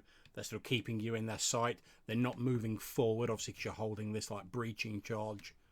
But they're both holding their weapons trained on you. Yeah. I'm fairly certain I could get my associate there to lower the ship and lower the ramp so that you can get off and none of us have to die. Okay, at this point, can you please make me a deception roll? The difficulty is 2.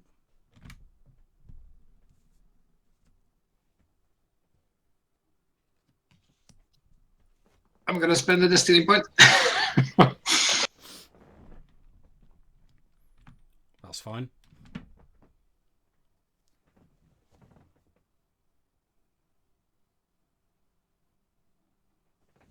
Yes! Oh, yeah. Nicely done. Okay, so effectively at this point, I'm going to turn the narration over to you. You've succeeded in your attempt to persuade them that if they try and fuck with you, you're going to set off this explosive and take you all out. So describe what happens, and I'll jump in as and when necessary. Okay, so I'm holding aloft this. I guess it's like circular with like magnetic clamps and that sort of thing. This circular, what's like a plasma mine or a plasma explosive, and I hold it up to them as like going like whip, whip, with the red light on, and I like tell them that no one has to die, yeah, and then I sort of like very gingerly step towards like a wall panel with the intercoms on and like lean on it with my elbow and sort of like go like, hey, Gribbly, did you get that? We can sit down on the market square. There's probably no one there given the situation, and we can set these two gentlemen down and no one has to get hurt, right? Sorry, go ahead. Go ahead, Gribbly. That plan is acceptable. I have a few others that are more milkshakey, if needed. As you're reaching out and you're pressing the control panel, the Imperial officer just like nods his head briefly in your direction and says, take him down. And he's using his ability to give tactical direction to give an allied unit a free immediate combat action. So the stormtrooper's just going to try and take you out. Right.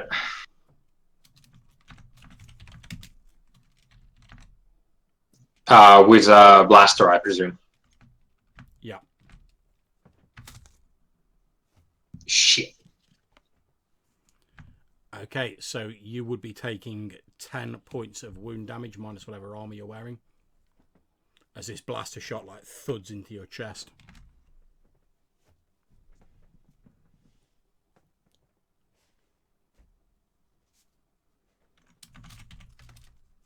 Okay, so yeah, I presume that we all rested up. Indeed. However, yeah. you all started on full wounds for this session. However, since Yeah. we're on the next round now, we're on to the NPC's turn. Now, obviously, the Stormtrooper can't act because he like took his action early, thanks to the Imperial Army officer. However, the officer himself is now going to take a shot at you.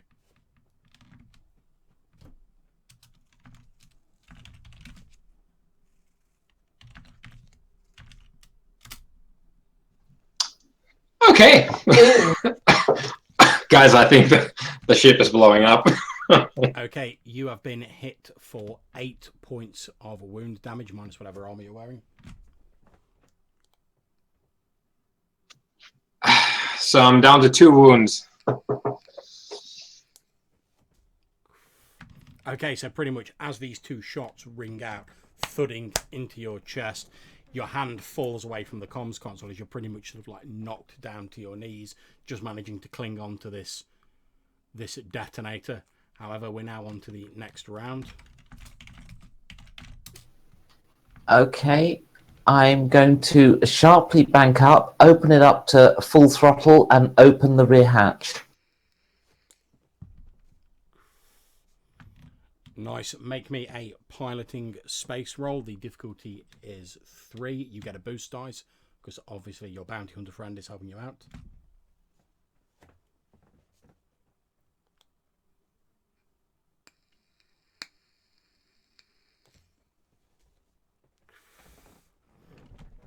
Okay, you open up the ramp and you bank sharply upwards. Okay, now Yatu, the Imperial officer, and the Stormtrooper, you all slide downwards towards this open ramp. The 3 of you just about manage to grab on before you slide out of the ramp. However, you're all sort of like clinging on for dear life at the moment.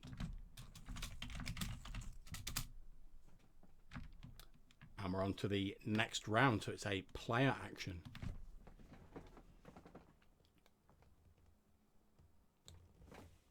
So Yatu, you're clinging onto this open ramp next to this Stormtrooper and this Imperial Army officer. Looking down below your feet, you can see the retreating ground moving ever quickly away from you as Gribbly is flying straight up effectively in the Night Dragon.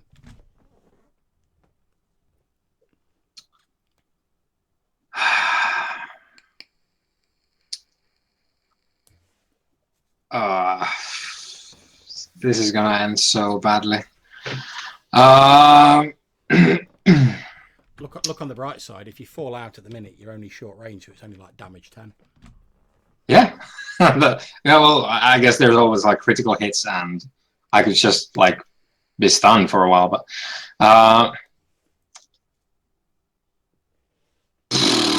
okay, so I'm holding on, so that's not like in question at the minute. Like I can, yeah.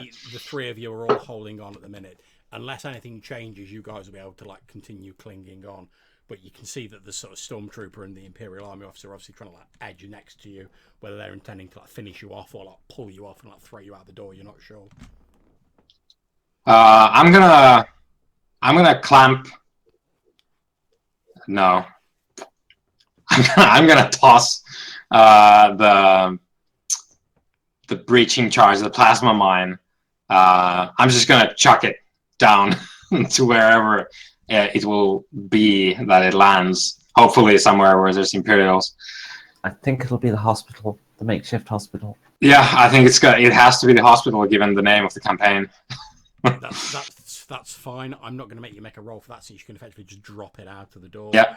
It spirals down to the ground, and there's a as it hits the ground. You watch as a huge part of the wall section of the hospital collapses as this breaching charge explodes. Okay, next round, Gribbly. What's his name? Zeph. Zeph, go strap Yatu in. Strap him in now. Right, you are. It'll take me a couple of minutes to get there, and he runs out.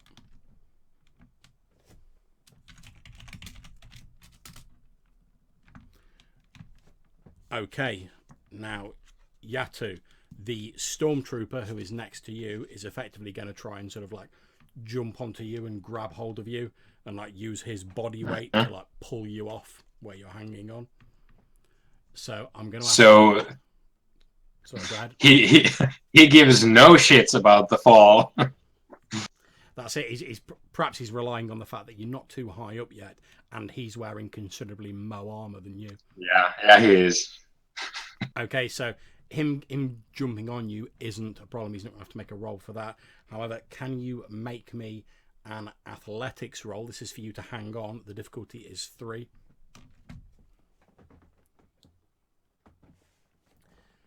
Okay, somehow you manage to cling on, even though you've now got like a Stormtrooper sort of basically holding onto your legs. You know that bit in where you're like hanging onto a cliff in a film and like your fingers are just stretch a bit. You're in that situation. You sort of look up, looking around for anything that you can grab hold of to give you increased purchase, and you find yourself staring down the barrel of a blaster pistol as the Imperial officer just like literally like levels his pistol like straight at your face. He hisses at you sort of over the sound of the wind rushing past. He's like, "Tell your crew to land the ship now!" That's what I was going to do anyway. Then you started shooting at me. I don't have the comms out here. We have to get up.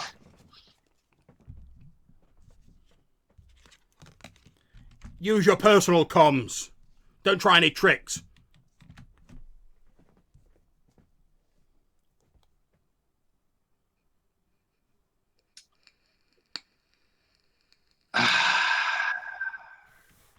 And he's effectively going to hold his action. So obviously if you try and do anything funny, he's just going to squeeze the door. Okay. Right. Okay, the next initiative round is a play round, and as you're sort of trying to work out what you can do, you have to, somewhere up above you, the door in the far wall of the hangar bay opens up, and you see one of the bungee cords drop down. You can see Zeph holding on to the other end, sort of bracing his feet on either side of the door, and shouting above the wind. He's like, "Yato, grab hold!" Right. I guess that's his turn then, that he came over there, and he's setting the cable up. Indeed. And we're on to the next round. So it's a player space. Gribbly, do you have anything lined up? If you just get yourself strapped in. Okay.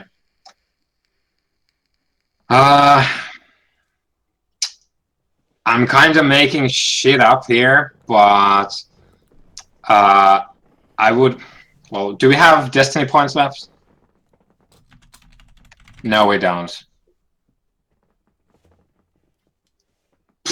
Okay, so you tell me if this is plausible without a destiny point. I kind of want the cables that we have there to have a button on the thing that clicks on your belt, which like automatically like reels you back into the ship, so that when you're out in space, you can just press that and the cord just automatically reels you in. I think that's entirely reasonable, since they were described as part of a winch system originally. So yeah, that's absolutely yeah. Fine. So what I want to do is I want to, because the officer is like in my face with a pistol, right? Yeah.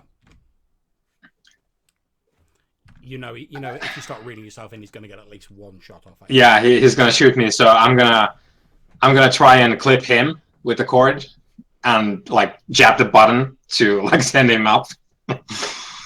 Nice, I love it. You slap this cord on him, press the button, and he's like, "Ah!" and like starts getting like reeled up into the air. However, he is going to take a shot at you as he does so, but he's going to get a setback dice, because obviously he's not expecting somebody to be yoinked up into the air. Yeah.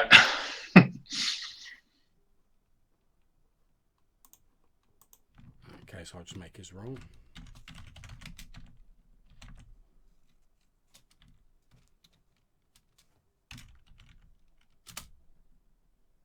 Shit.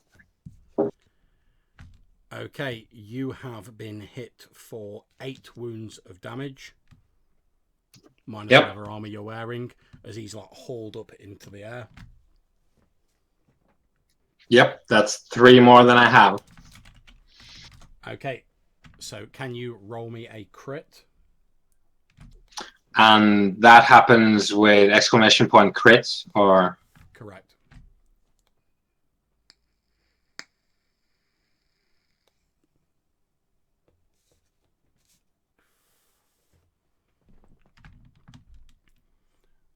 Okay, so I presume you're on less than 1 wound now.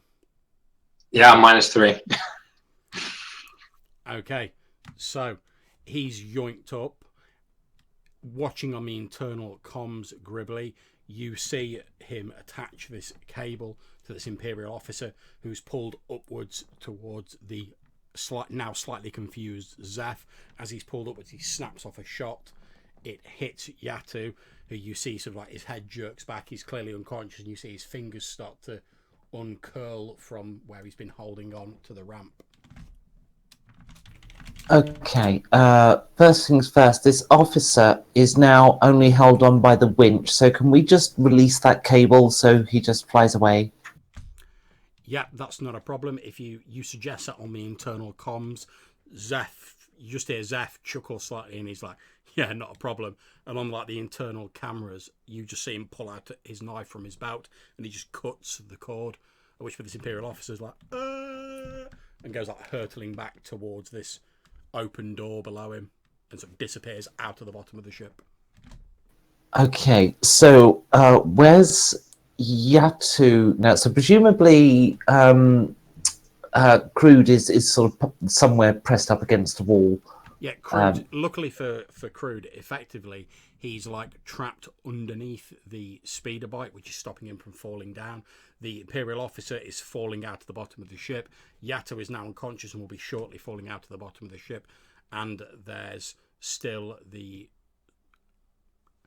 stormtrooper who was holding on to Yato, who's trying frantically to like scramble to grab hold of something, but probably is going to fall out of the bottom of the ship along with Yato. Okay, so I don't think it really matters what I do in terms of piloting. I think Yatu's going to drop, isn't he? And unless Zeph can do something.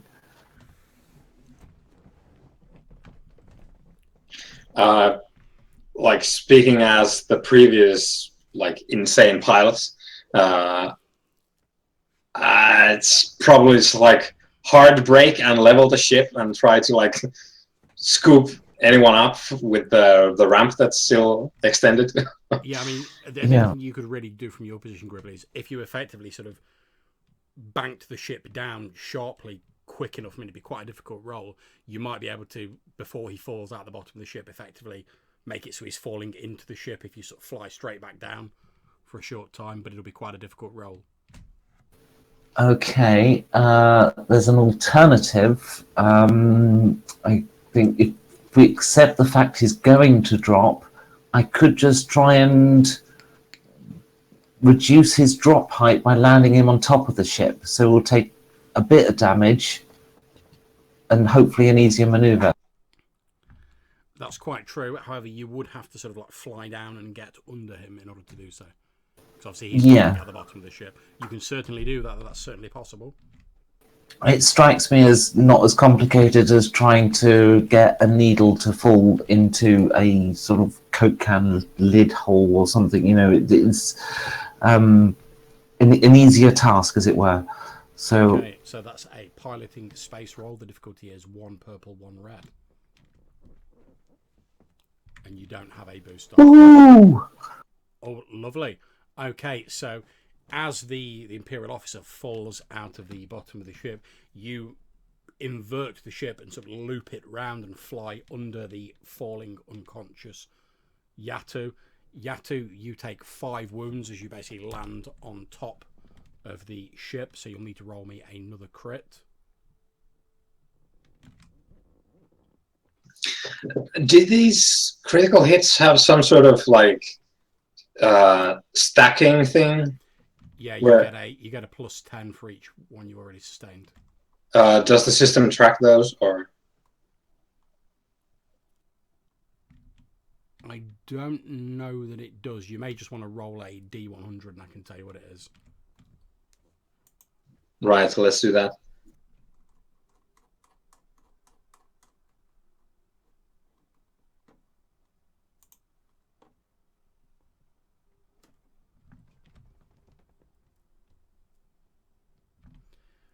Okay, so we add a 10 to that, taking it up to 50. So again, that's a head ringer, so you've got an extra increased difficulty of intellect and cunning. It's only until the end of the encounter, though, luckily for yourself. Okay, so as you're sort of looking on the external sensors, Gribbly, you can see the unconscious Yato is now like lying on top of the ship. Unfortunately, so is the stormtrooper who was like clinging onto his legs. Okay, Zeph, do you want to get on the quad cannon and shoot a stormtrooper? Thought you'd never ask, he says. And a few moments later, you hear a Boof, and you see a tiny little figure sort of flying off the top of the ship. Okay, one more thing for you, Zeph. You might not be so keen on this one. Go on. You're gonna want to strap in. There's a hatch for the roof access. Oh, I don't like where this is going. I'll go slow. Right, okay. And unlike the external cameras, you see him sort of climbing out of the external hatch with one of these bungee cords attached to him. He very slowly makes his way across, and as you're sort of flying quite slowly to make it as easy as possible on him, you're glad that the defences of this planet appear not to be in fully working order. The last thing you need is like a swarm of TIE fighters on you now. But luckily, that doesn't seem to happen, given the fact that most of their TIE fighters have been destroyed by the pirates. You watch as Zeph sort of picks up Yatu and carries him back inside on board the ship.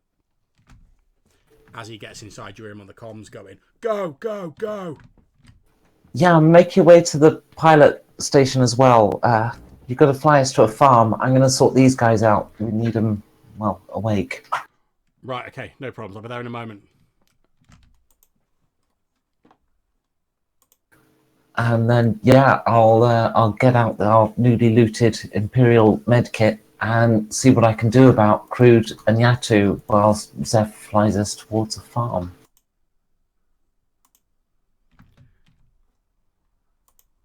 Okay, no problem. So you've got Crude and Yatu, who are both unconscious in the hangar bay.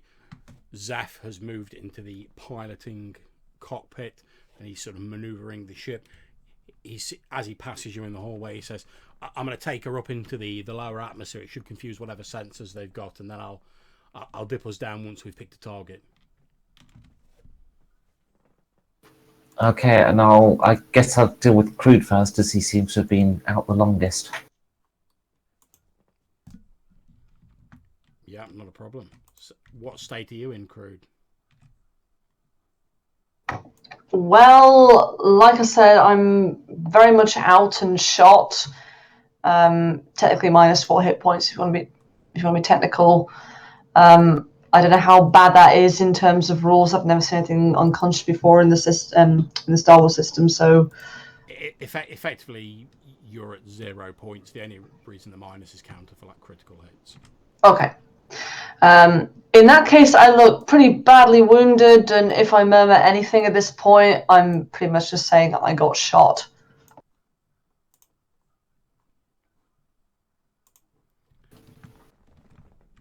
Okay, so Gribbly, you're sort of lent over the sort of scuffed remnants of Crude. You see like the TIE fighter pilot suit is ripped, part of the helmet is smashed from where he sort of like crashed into the cargo bay.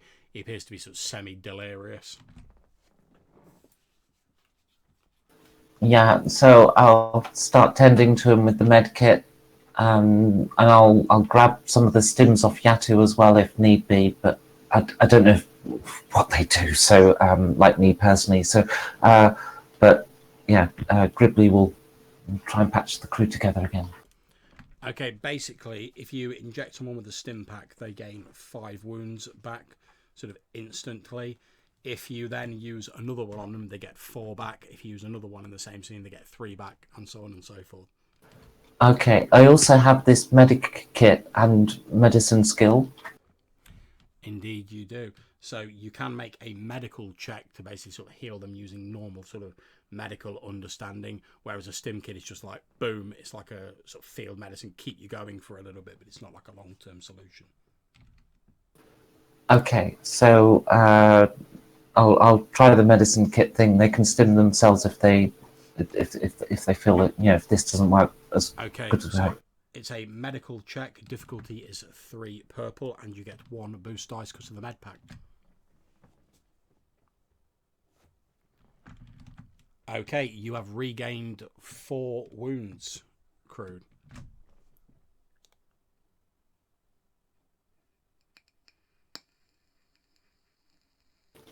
And if I can do the same for Yatu?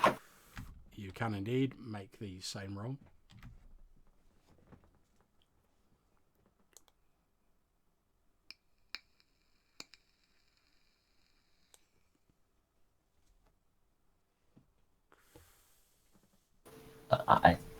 Oops. Okay. I die.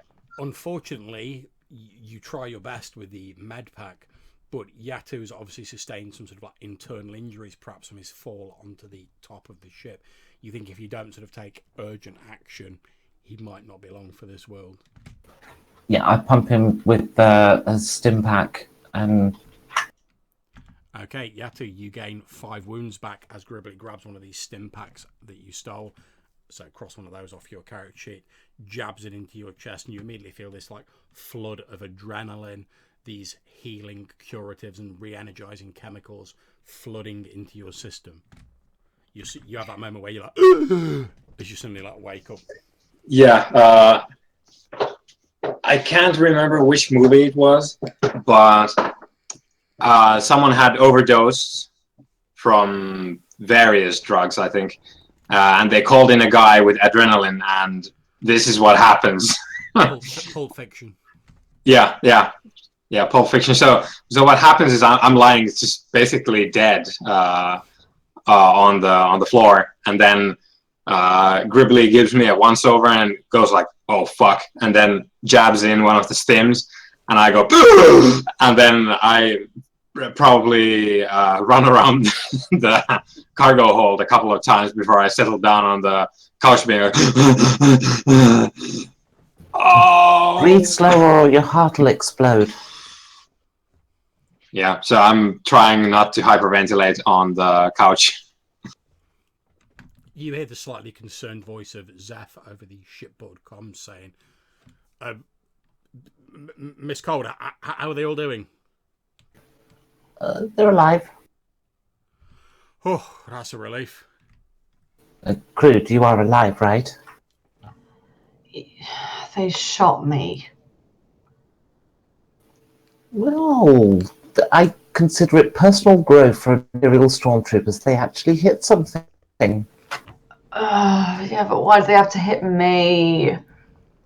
I'm not even a rebel. To be honest, at this point, Crude, you're probably thinking, oh, it's looking like Yatu took out those other 2 stormtroopers. Yeah, but I don't actually admit that to his face or anything. That's fair. You hear Zeph's voice on the comms, and he's like, right, we're entering the lower atmosphere now. Like I say, should baffle any whatever sensors they've got moving. They said they've only got short range communications back online. Where to next? Right, are you guys ready to hit the farm? Yeah, let's go to the first. Sorry. Woo, woo. Yeah, and then I rattle off the coordinates on the planet for the closest farm/refinery rig in the sea. Okay, at this point, Gribbly, do you have any knowledge Outer Rim? I do indeed. You can make me a knowledge Outer Rim roll, difficulty 2.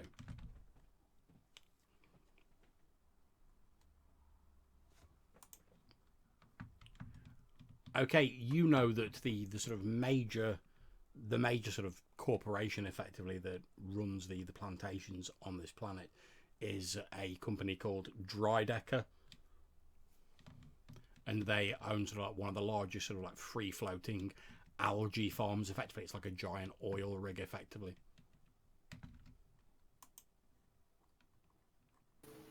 Okay, with that success, do I know more about Drydecker themselves, like a highly placed Twi'lek, for example, in their corporate ranks? You don't have any highly placed Twi'leks. You know that obviously Drydecker is the name of the person who actually runs it. They have a lot of scientists on their base. They're mostly bringing in like Ugnaught labourers who live on the plantation, and they effectively have these huge algae farms that they use to create these quite flavourless and unpleasantly textured ration packs, but they are like quite nutritious.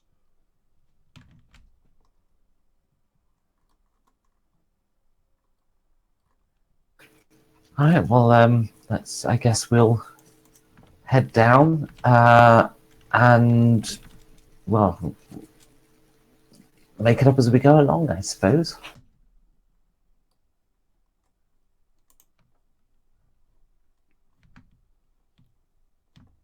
Okay, that's absolutely fine. So, obviously, you guys have a little bit of time to recover, but not really enough to like heal wounds in a sort of like you're fully healed sense. If you wish, Gribbly, you can make another medicine roll for each of them, see if you can heal them, or you could use more stim packs because you've got time while you're flying to the plantation. Certainly worth another roll. If I'll leave it up to them if they want to top up with stim packs, but I'll spend the time tending to their wounds.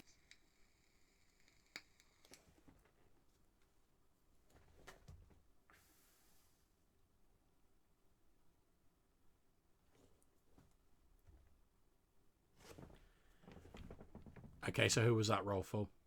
Oh, I was doing it the same order, so Crude and then Yatu. Okay, so Crude, you've gained another 3 wounds back as Gribbly ministers to you. Cube. I'm actually still dying. And unfortunately, Yatu, it may actually be the chemical stimulants from the actual stim pack that you've had are making it sort of difficult for the more sort of measured medical approach to actually have much of an effect on you. Yeah, I think this calls for high voltage, and presuming if there's like a little bit of time, then well, how does that work? Like, when does the like diminishing returns go away for stims? It's generally when you've had like a sort of period of rest, really. So if you want to inject yourself with another one now, it'll be 4 wounds you'll get back.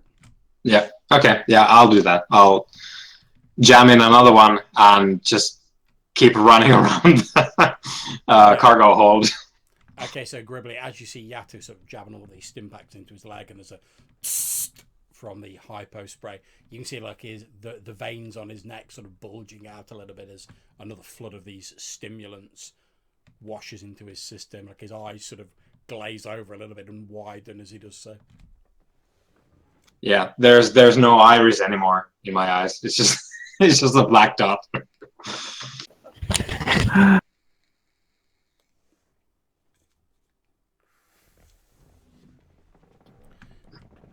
You hear Zeph on the comms. He says, estimate it'll take us 10 minutes to arrive at the nearest plantation. I don't know if someone wants to get up here and take over the piloting. I'm all right at flying spacecraft, but I'm not exactly an expert.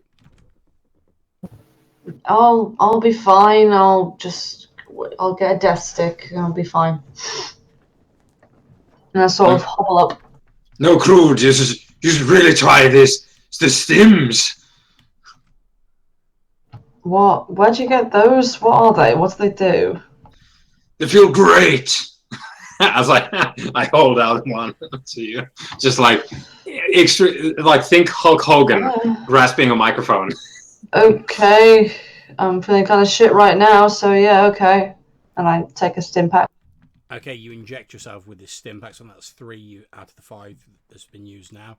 You regain 5 wounds, Crude, as you feel this flood of healing and sort of stimulating chemicals flood into your system.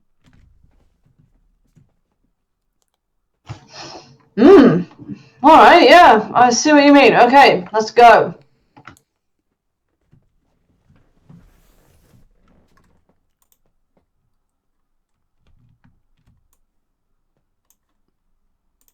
Okay, so you head to the cockpit, Crude. Zeph, sort of looking almost grateful, just sort of vacates the seat and lets you sit down in the control panel. He looks at you and he's like, are you going to be all right to fly this, Crude? I'll be just fine. Right, well, I'm gonna head back to the cargo bay. Shout me on the comms if you need anything.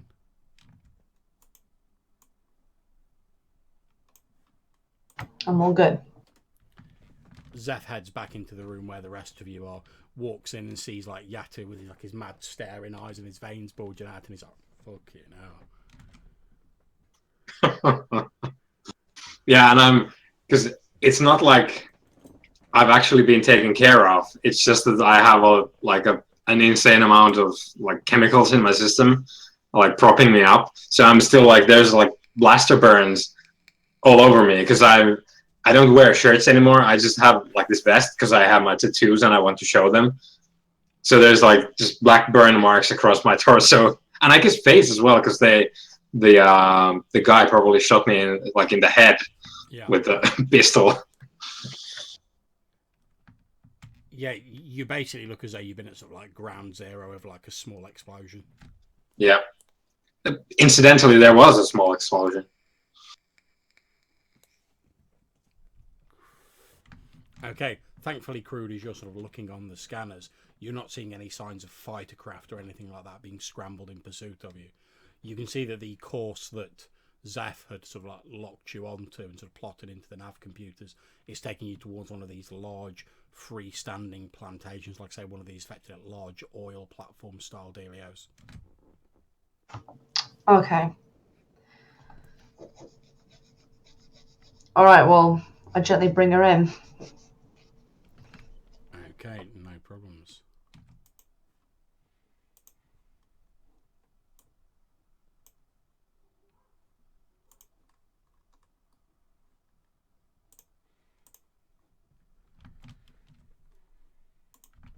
Okay, so as you guys are skimming across the purple and blue oceans dropping down out of the lower atmosphere, you can see this large sort of plantation supported by 4 of these huge columns rising up out of the water. You can see there are what appear to be at least 3 landing pads and a number of very sort of like high-tech and well-maintained looking buildings, although they too also appear to have sustained some damage, perhaps in the pirate attack. You can also see where the trees are marked on the map what appear to be these large, almost like pools, full of this slick green fibrous algae. Okay, should we try the same ruse?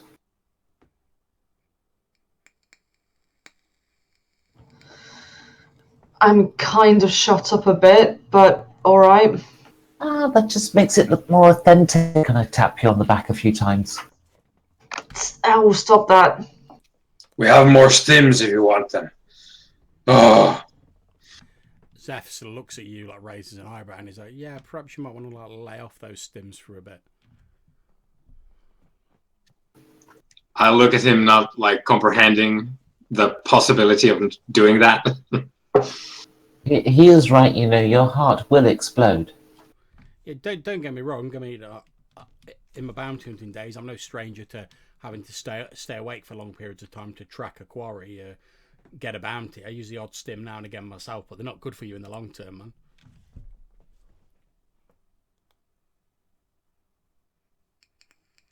Yeah, well, it's only been half an hour. That's not long term.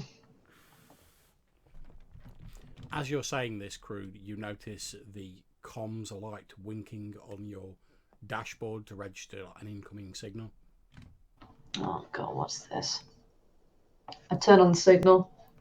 You press the receiver button and you hear an officious voice saying, "This is Drydecker Plantation. Please identify yourself, incoming vessel." Okay, Gribbly, would you like to do the talking here? Sure, we're independents. We rescued an Imperial pilot, survivor of a space battle, and we took damage rescuing him. We just need to set down and effect some repairs on our vessel. I'm afraid we're not currently accepting vessels in the landing pad. Mayday, mayday, crashing now, crashing now. Here we come. Oh, look, big ball of fire. That'll be us. So, get ready. Okay, so Crudy, you just taking it in? Yeah, obviously I'm going to put the thrusters up a little bit more just to indicate that we're approaching unnaturally quick, but not so much, so I'm going to crash everybody. Okay, yeah, I'm not going to ask you to make a roll for that. Obviously, you're an excellent pilot. There's no problems with that.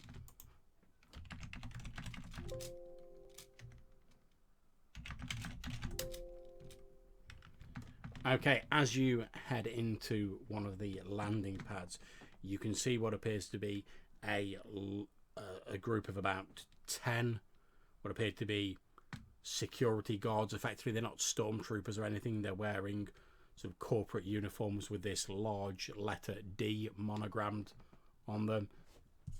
They appear to be gathering around the landing pad. You can see they're wearing riot armor.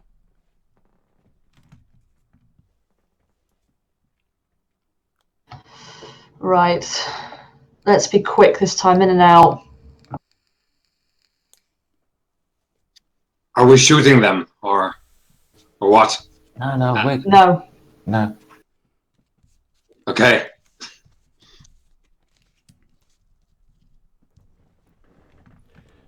Okay, as you bring your ship into land, these corporate security police fan out to surround your vessel.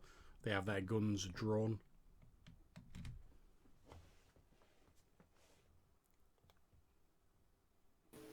Hey, it's all good, Look, we've Imperial pilot, he's very badly hurt, as you can see. But I patched him up, we rescued and patched him up. Good guys, you see here, we're good guys. You know, along with the Emperor and all that. Hi. The person who appears to be the captain of the security detail steps forward and he says, well, if you're returning from an Imperial engagement, I suggest you report to the designated Imperial facility. This is a private concern. Oh, you don't understand. You see, we rescued this guy from the space battle of some space pirates. Looks like they hit here too. We're damaged. We can't take off. We're just doing our civic duty. We've just got caught up in this like you have, you know. We're just independents. We weren't even going to stop here at all. We didn't even want to come to this planet, you know, but there was a distress signal. We answered. Now I'm asking you to do the same for this pilot that we've just rescued. Very well. If your ship is incapable of flight, we'll escort you to a skiff and we'll take you back to the mainland. Please come with us. No, we're not leaving my boat, no. I'm going to give you a choice, says the authority captain. You can either get back in your ship and fly under your own power back to the Imperial designated facility, or you can accompany us to a skiff and we can take you back to the Imperial designated facility. We do not require any Imperial assistance. Should we do this Yatu's way?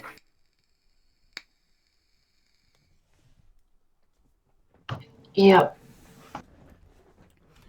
As you're sort of saying this, a tall gentleman with sort of slightly greying hair, balding on the top, wearing a grey uniform, again with this monogrammed D on the lapel, steps out from behind this security patrol and he says, "That will be fine, Captain. It's clear that our guests are in some distress. I think the least we can do is offer them some hospitality whilst they repair their ship." The security captain says, but sir, these could be raiders, or they could be connected with Lagdo. We have no idea what they're doing here. I'm sure that's not the case, Captain, but I will take full responsibility for their conduct. Oh, yes, of course, sir. Of course, Mr. Drydecker. I'll assign the security patrol to accompany you for your own personal safety. Yes, that's fine, Captain. Now, if you'll please accompany me to my boardroom. And he looks over in your direction, Gribbly. Hey guys, they've probably got decent wine.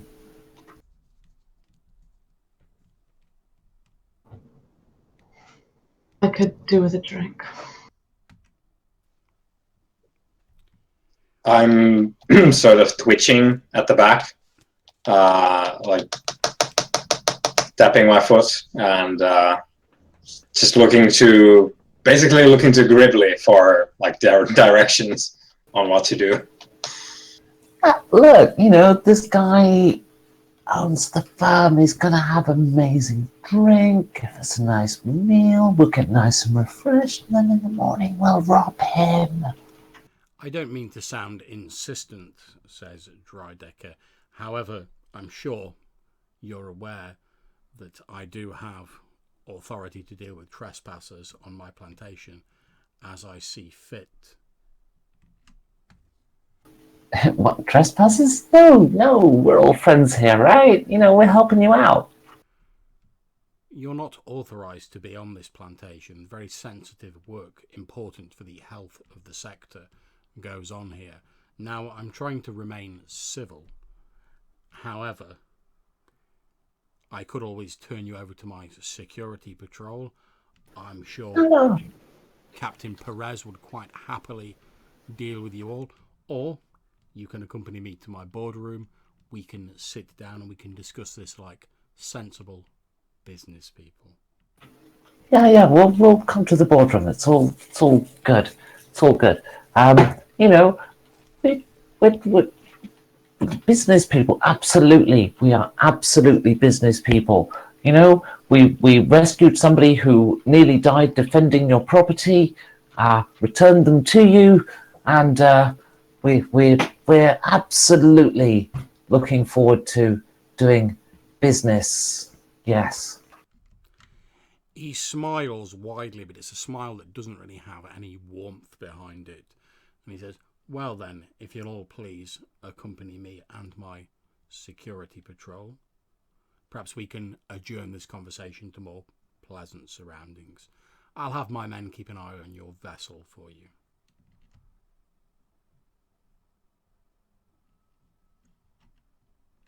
Yeah, I think we follow him. What is Zeph doing? Is he coming with us? He's with you guys. If you guys want him to go with you, he will do.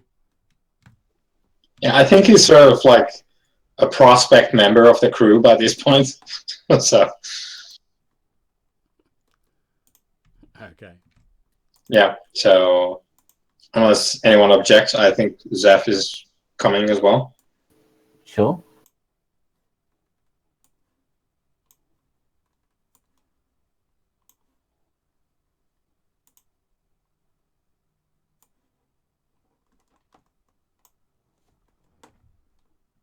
All right, so I guess we go. Okay, so you're all led through this plantation.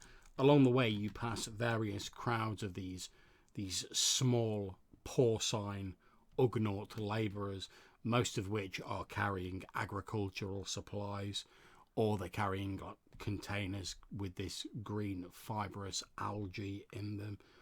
Most of them just sort of like nod as Drydecker walks past. He nods in return and continues leading you to this boardroom. He opens up the door and you see a large plush room. There's couches in there. There's a desk, presumably his, again with this monogrammed D on it, at the head of the room. He goes and sits behind it in a comfortable armchair, gestures to his security men and says, if you'll wait outside, I'm sure we'll be fine. And then he, as his security patrol file outside and wait just outside the door, he gestures at the sofas and says, now won't you all take a seat? That would be delightful. Yes, sir. I take a seat for like 15 seconds, and then I'm up again and pacing about.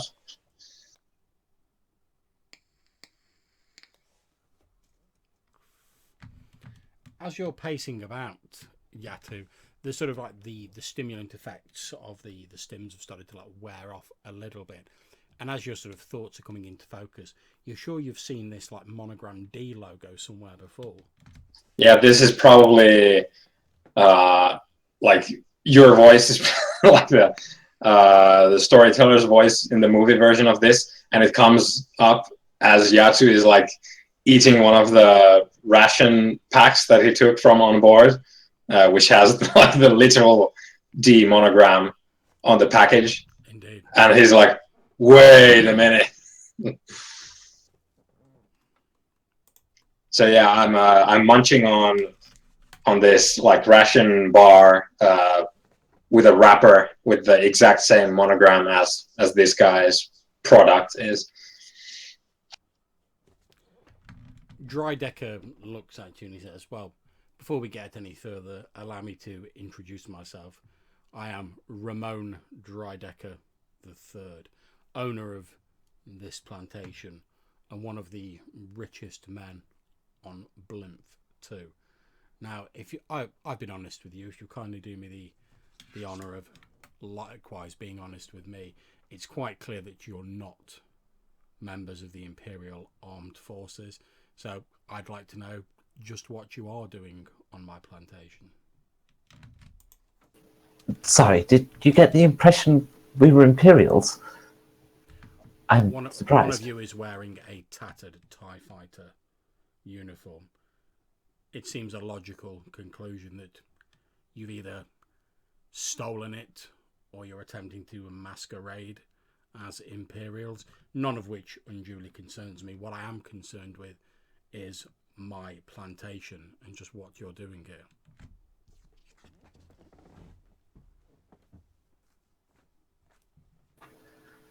Well, as the story goes, we rescued this one from a TIE fighter. There's a lovely debris-filled, and I'll even describe a few bits of the debris field. Yes, I'm aware of the attack by the Archinar pirates. We sustained some damage ourselves. However, the most important thing to me is ensuring that my plantation continues to turn out the food supplies that are so necessary for the health of various systems in this sector. And a very lucrative business interest, if I do say so. Well, I'm sure your fortune is fantastic on this little moon, but myself, I'm not particularly won over by this amount of wealth. You understand, this is a backwater. So I'm sure it's delightful, and I appreciate you're very protective of it, but I have no interest in it. Then what is it that you want, miss? We took some damage rescuing this man. We just need to get our ship patched up so that we can fly off. So if I'm correct, you took some damage rescuing this pilot, and rather than landing at the much more accessible Imperial facility, you decided to head out into the middle of the ocean and land at my plantation. Is that what you're telling me? We were coming down, not going around the planet, down. And yet somehow you managed to skillfully avoid crashing into my plantation. Testimony indeed to our piloting skills, yes. Indeed. Well, unfortunately, I do not have the facility here to effect repairs on a vessel such as yours. We don't use spacecraft here. We transport our goods via skiff to the mainland, and it is then passed on to traders who take it elsewhere in the sector.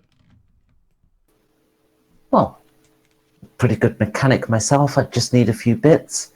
Perhaps could catch a ride on one of the skiffs, pick up the bits, come back, fix it up. You know, won't take long. Just need to fix the ship up. That's all. I'm sure that can be arranged. Maybe even if your skiff's going out, we could just ask for a part and and you know, pick it up, and we'd go fit it, and we'd all be happy, and we'll just we'll just hang around and until we've got it going again. It won't take long.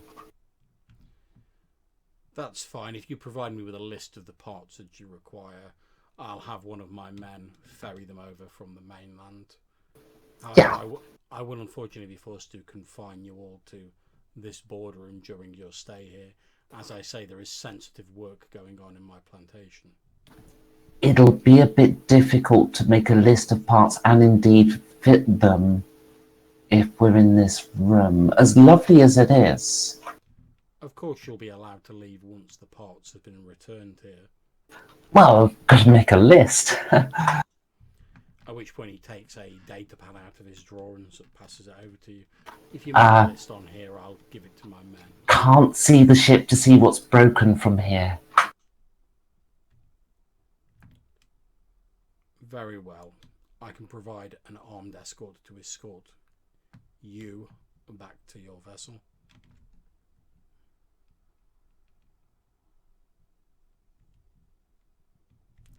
I'm sure I can entertain your companions whilst you're examining your ship.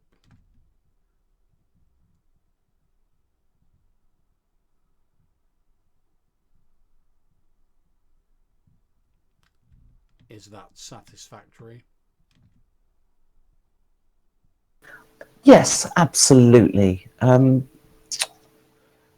Crew, yeah, to obviously the B motor has gone. Should we do the Yatu solution?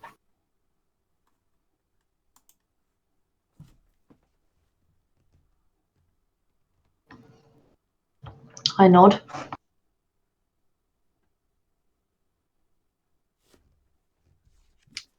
So are we doing the whole like tugging on ears and Yes, the Yatu solution. Is that what we're doing here? okay, so I'm probably done with the ration bar, and I hold it up to our host to see that I was eating a thing that like ostensibly he made, and I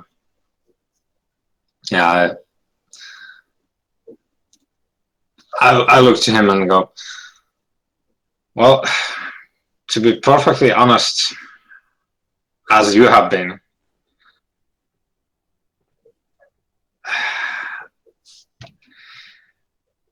our situation is somewhat more dire than maybe we have let on. Hopefully you will be able to forgive us the subterfuge.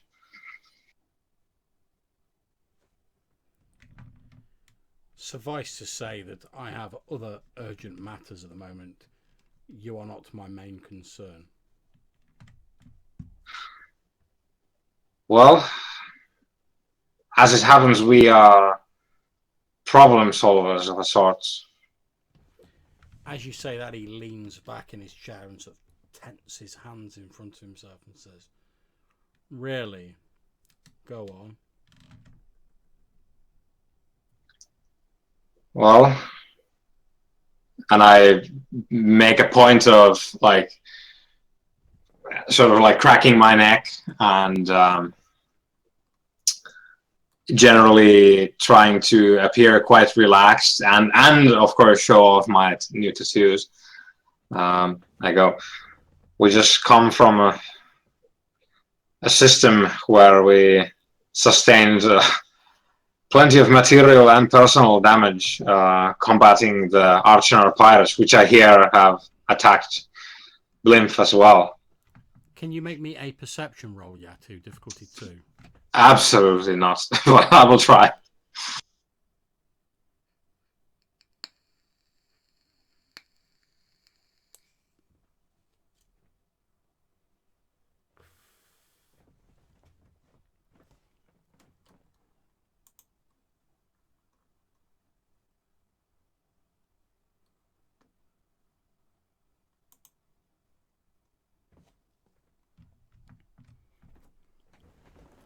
Okay, as you're sort of cracking your neck and obviously showing off your tattoos, you notice that Drydecker's eyes widen slightly as he sees your tattoo.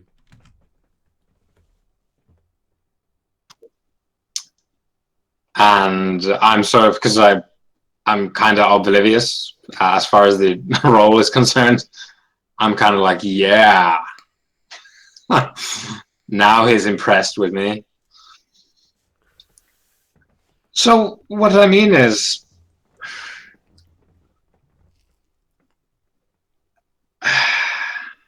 well, we're all business people here in this room, and our business tends to be very dangerous.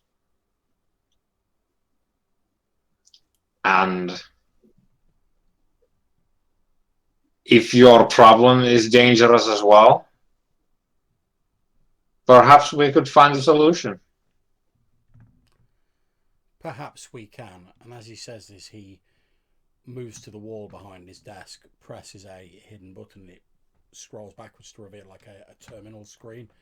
He taps a button on it, and you see what appears to be a static picture of a green-skinned Nortolan appears on the display. And he says, "At the moment, we have a dangerous terrorist at large near my facility. This," and he points at the display, "is Zek Lagdo. He's attempting to interfere with our work here. I would be grateful to anyone who could remove him."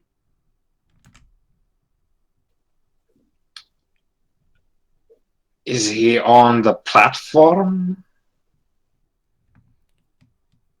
He was last seen taking a skiff and heading away from here, injuring several of my guards in the process. I have no doubt that he will attempt to return at some point, though.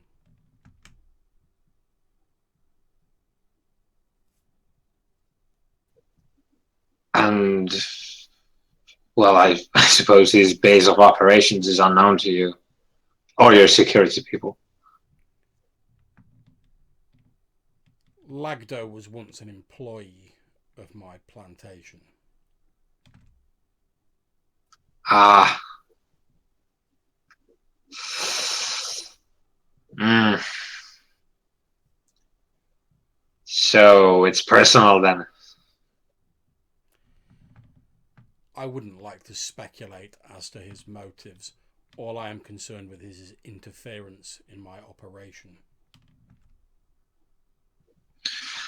Very good. So what has he done so far? What does he want? I wouldn't like to speculate on that either. However, he has injured several of my guards and commandeered some of my property and damaged some of our equipment.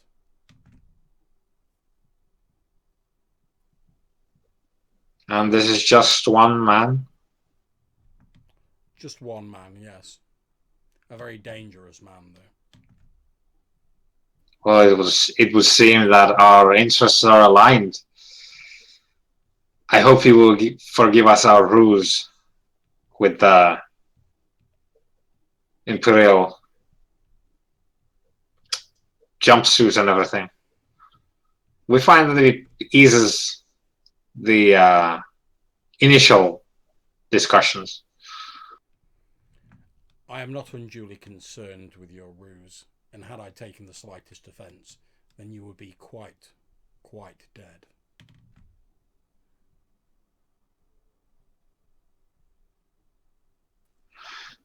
Very good then. I believe we could track this man down for you. As you're saying this, the door to the boardroom flies open, and a man wearing sort of white overalls and a jacket comes running in, looking quite flustered. Drydecker stands up from behind the desk and says, "What's the meaning of this interruption?"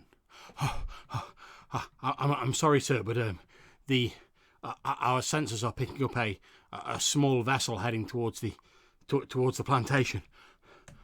We've tried to get in touch with it to get authorization, but we've had no communications back. Have you managed to bring on the plantation defences online yet?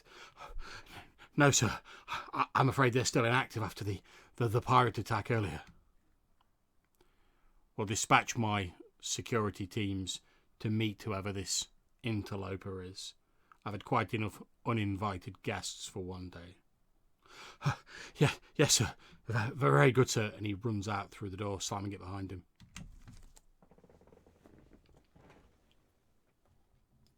A busy day at the plantation. Indeed. So let us talk compensation. We bring you this man's head. You give us what? If you remove this problem for me, then I will fetch the parts for your ship as discussed. I will also not feel the need to inform the Imperial authorities about your masquerading attempt, nor that you have entered an unauthorized area without the appropriate clearance. None of that sounds particularly interesting, given you can't communicate with the Imperials at the moment anyway. No, however, I could have you detained here, have you thrown into a secure room, and await for them to reinstall communications. It wouldn't be terribly difficult for me to do. Wouldn't be terribly difficult for me to draw my gun and blow your brains out, but I presume there's a reason why I'm not doing that. Say, something that might interest us in doing this job for you. I like to think that it's a sense of enlightened preservation that prevents you from doing that, since I'm sure you must be aware that were a firearm to be registered in this room, my security teams would enter with all haste and would deal with you and your companions. All I'm saying is, it's not a very good offer you're making. You need to spice it up a little with some, cash. My apologies. I was led to believe that you weren't impressed by my little backwater plantation.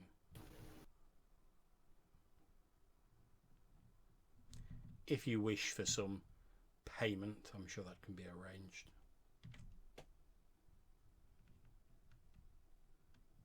Obviously, I only pay when I see that you've recovered the terrorist.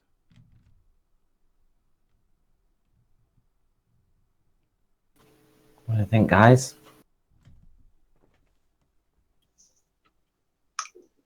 I believe we can do it. Yeah, we can.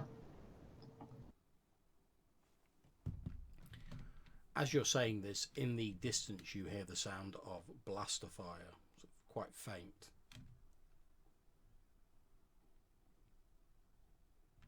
Drydecker stands up from behind his desk, presses a button and says, "Report! What are those gunshots? What's going on?" You hear a slightly panicked and crackled voice on the other end saying, The vessel, sir, it's landed. We're under attack." "Dispatch more security teams. How many people are attacking us? What sort of strength and numbers are we talking?" The panicked voice says, "It's just one, sir. It's just..." And then the line goes dead. Can we reach you on a communicator whilst we sort this problem out for you? Of course, and he gives you his personal comlink frequency.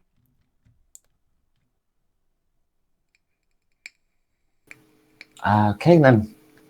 Shall we, guys? Yep. Yeah. Out the door and towards the noise. Okay, you guys head out into the sort of open air on this plantation.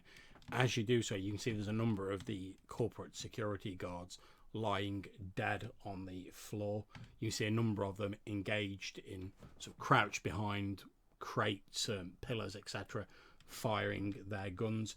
As you watch, you can see what appears to be a large, muscular figure wearing red crimson armour that appears to cover him from head to foot.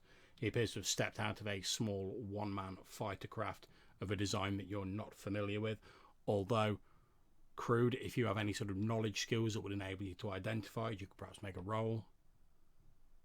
I'm pretty good at Underworld, if that counts. Yeah, that's fine. Difficulty 3.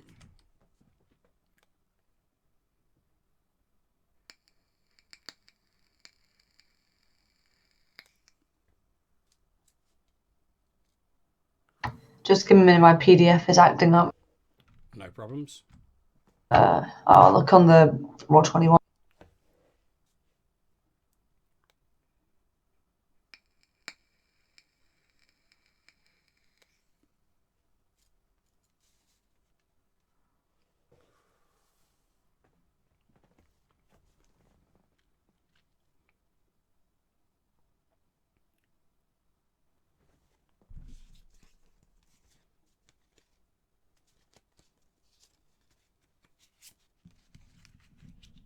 Feel free to carry on just while I sort this out. Okay, no problems. So Gribbly and Yato, as you're sort of like heading, and Crude, as you're sort of heading towards this area, you can see these security personnel crouched down, sort of firing at this red armoured figure. A couple of glancing shots hit his armour, but don't appear to cause him any major problems. As he steps forward, one of the security guys that leaps out into the open, like levelling his gun. This red armoured figure makes like a cutting motion with his hand, and this security guy just like flies through the air and smashes into a pillar. Well, guys, I'm not sure I actually want to hunt this terrorist, and we did come here to rob the place, so we seem to have free run of the place now.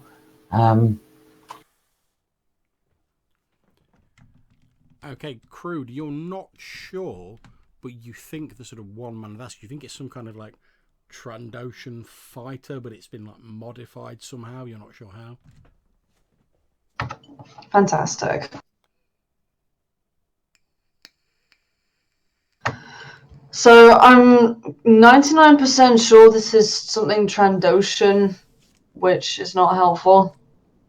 They're really vicious.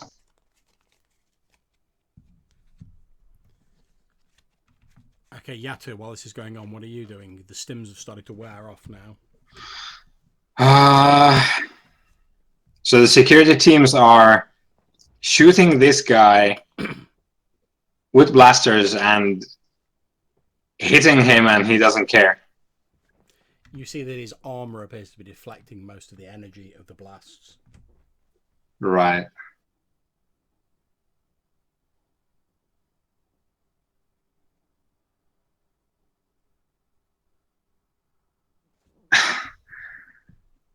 I think we probably. I think we hide. I'm going to get on this communicator. Hey, Big D. So you're probably aware this guy's armor is more powerful than any handheld weapon, so we're going to have to lay a trap. Where's he likely to be heading to inside this compound? Drydecker hesitates for a moment as though he's considering his answer, and then he says, I believe he'll be heading towards the laboratories. Okay, guide us there. We need to set a little surprise for him. Okay, follow my directions. And he gives you directions to what appears to be this large and extremely secure looking laboratory. You can see there's like multiple checkpoints and electronic locks and security measures. The whole place is almost like a fortress rather than a laboratory. Okay, once we're there then, we can only steal small stuff. So let's look for key cards, or not key cards, data pads, small things we can sneak out. Yeah, there's a few data pads lying around. That's absolutely fine. Okay, we've got a bit of time, so we'll have a little look, see if there's anything of interest on any of them. Yes. Okay, can anyone who is looking around please make me a streetwise roll, difficulty 3.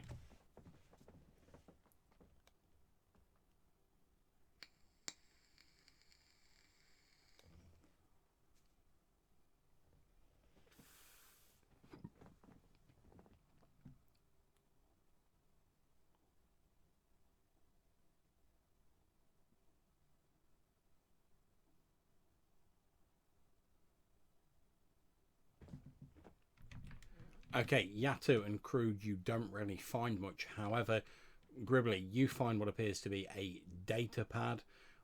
displayed on it is what appears to be a picture of it almost looks like a sort of a mask of some kind with a sort of weird, like, demonic looking face built into it.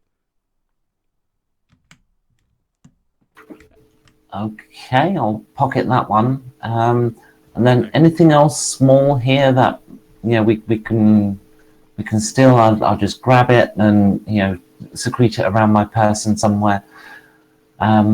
Okay, you take the data pad with a picture of the mask on it. There's a couple of stim packs you can grab and other various little bits and bobs. Oh, excellent. Right. So we can't really leave until the explosions start. So Yatu, how about a nice big bang? We'll set it off once this guy starts killing his way through security, and we'll head out a different exit.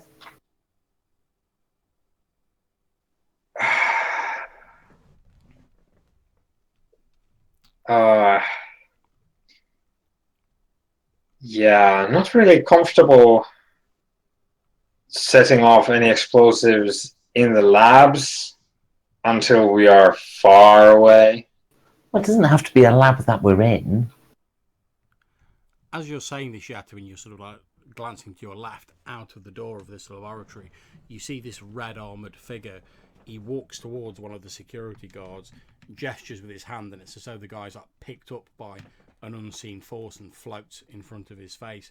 And you hear this hissing, rasping reptilian voice from under the helmet say, "Where is the mask?" Okay, shit, we need to go out another way right now.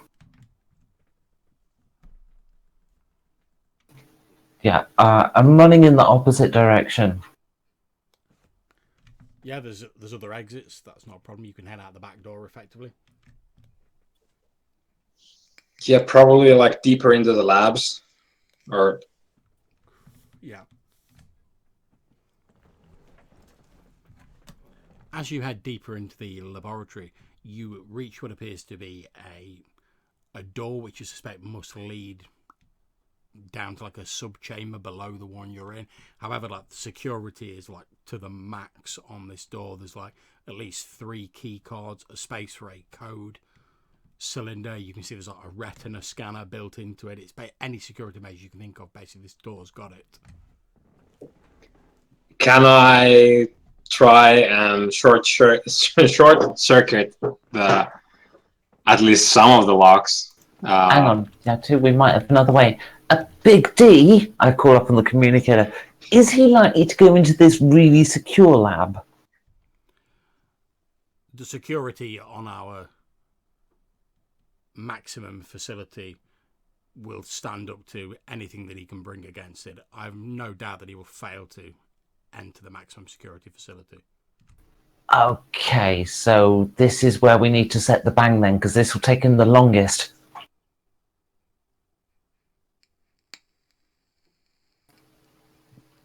So, yeah, because if he's going to take a while to get in here, we should maybe set up a bang just for a cover and then try getting out a different way or something. What do you reckon? So are we, how many exits are we looking at right now in the current lab that we're in? With at least one of the exits being the massively secure door. There's the maximum security door, and there are 3 other exits. One is the one you came in via, and there are 2 side doors. Right.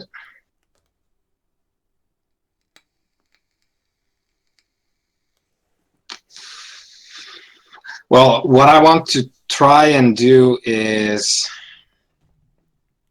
because, guys, the problem is that I don't have destiny points. I don't have destiny points left. So I'm looking for different options. Okay, Big D, the charges are all set, but we need to be the other side of the door or we'll be caught in it, which means we're not going to detonate them. So get us through. I'm afraid I can't allow you access to the maximum secure facility. My apologies.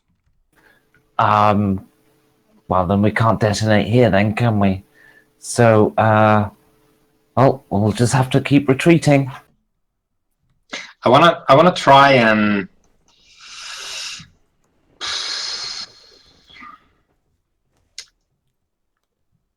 well, actually, is there like are these labs all sealed without windows to the like adjacent labs, or can we like see through sort of like the lab complex? They don't have windows in them, they are sealed. I would like to trace back at least one lab and try to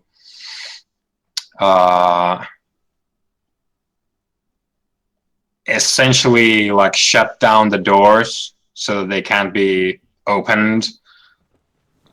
So they basically just go on like hard lockdown, so that they would need to be manually like overridden from the inside. Okay, no problems. Make me a computers roll. The difficulty is 3. One of them is red.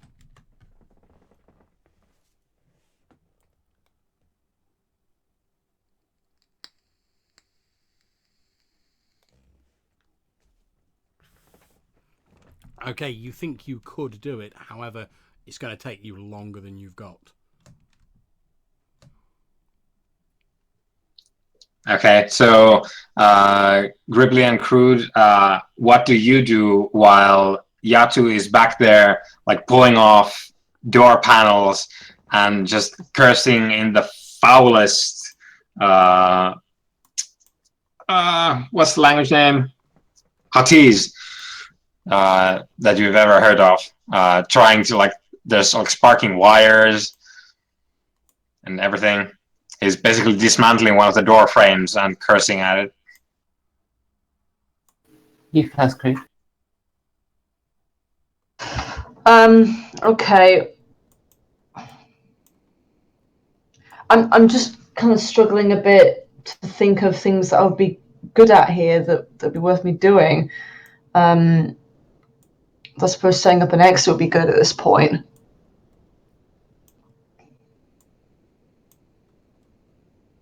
Yeah, I mean, we've got something of value. I don't think Yeah. we're going to get to rob the place, although it'd be No. nice I to wasn't try if we assuming can. So now it's a question of getting out.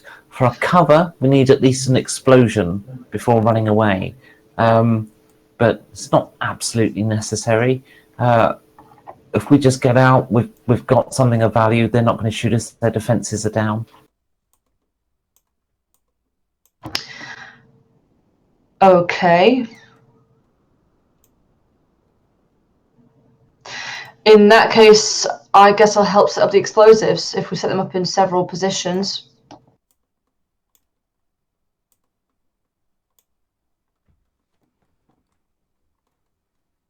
It becomes a question of what explosives do we have?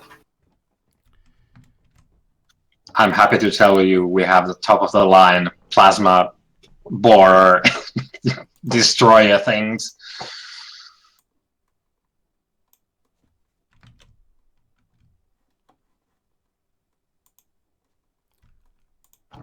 Well, there we go then. Okay, guys, I've drawn you a very rough map of this laboratory you're in. The red door is the maximum security door. The sort of piss poor attempt I've made to draw a freehand red arrow is the direction that the red armoured figure is approaching from. You can hear gunfire outside there. Okay, I suggest we move sort of the southerly direction here because he's going to get to that door soon, and I reckon he's going to get through it. So quickly, I only have one of these breaching charges with me. Do we want to set it up as a trap to blow a hole in the floor so that he might either be vaporized or drop into the sea, or do we want to blow open the maximum security door? No. What we want to do is we want to double back behind him on the way he's come in. So let's go through the door to the south. We'll set it up as a booby trap on that door that he can tell it's booby trapped but can't disarm. If you can do that. So we'll have the explosives on our side so we can disarm it.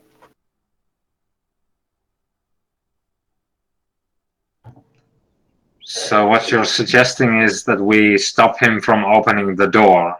Yeah. So we go through that door. He doesn't open it. He goes through the maximum security door. We'll hide somewhere south of there. Once he's through that security door, we can go around behind him back in the way he came. Because it's an empty path back up to the ship. He's killed them all. And the explosive comes in where? To deter him from going through that southern door? Either that or we do it on the security door and we hide in there. I mean, I don't know. I was figuring that the explosion's a better deterrent than, like, the fear of the explosion is a better deterrent than actually trying to kill him, because his armor will probably protect him. Okay, guys, you can hear that the sort of sounds of fighting have started to die down. It's quite clear that this red armoured figure is finishing off the last of the guards outside. You haven't got long to make up your mind. Okay. I'm gonna go through the door to the south. Yeah, no problems. You head out to the door to the south. You're in the open air of the plantation. Oh, sweet. Oh, okay. Can we see the ship from here? Yeah, no problem. You could run between the buildings and you'd be heading off the sort of eastern side of the map back towards the ship. Sweet. Can I see any algae containers? Your ship's sort of over in that direction. Yeah, there's algae containers sort of in this direction. Like I said, there's these large crates with these monogrammed D's on them. You can see a lot of these Ugnaught, these tiny like pig-like figures, are running about in a panic. Most of them have dropped their crates. A few of them have sort of spilled out. They've got these foil-sealed ration packs in. Yeah, you can see some algae crates to the south where I've drawn that line. Looks like a lot of these Ugnaught labourers have just sort of scattered as this guy started murdering the security forces, and they've just dropped these crates. A lot of these like foil packs, like ration packs with these monogrammed D's on, have spilled out of the crates. Okay, is there some kind of way of moving a large number of crates at once? Is there some kind of vehicle that'll do it? You can see like effectively like a hover truck, like a little sort of pallet mover thing that they were previously using to move these crates about with. Yeah, well, that's what I'm doing. I'm going to load as many as I can up and get them to the ship. Yep, not a problem. You stick about 3 crates of these algae rations onto this like hover truck and start pushing it towards the ship. What about Crude and Yatu? So, yeah, I think I will initially help set up the explosives, but then I'm going to make my way back to our ship in order to get it started up. Okay, no problem. So you start heading back to the ship as well. What about yourself, Yatu? What about yourself, Yatu? Okay, so Jason, since you're there, where do we put the explosives? Like, what do we end up doing with the explosive?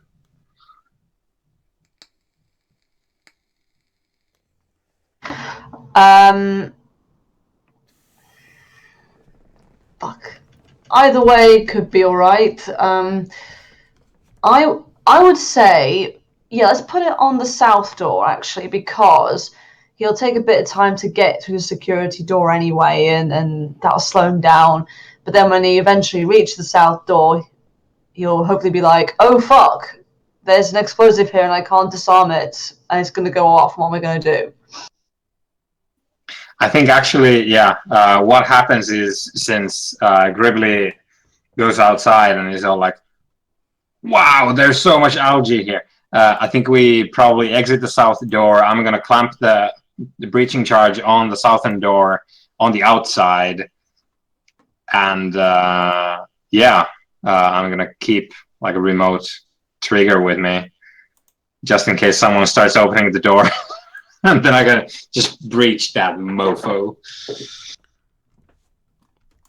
Okay, that's absolutely fine. You set the explosive.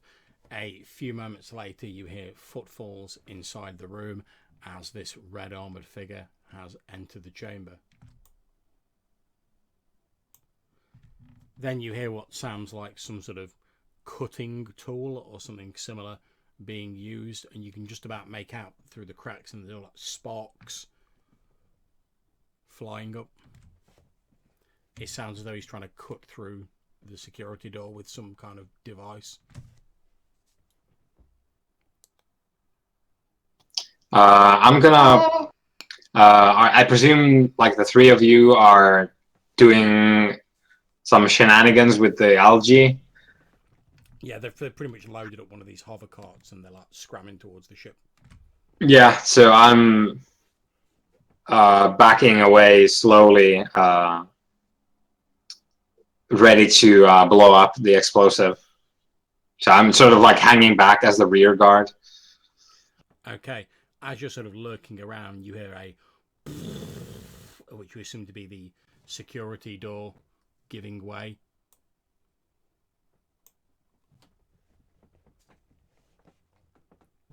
Okay. Now we wait. There's a loud sort of sound of an explosion inside as you presume the security door has given way. You have to.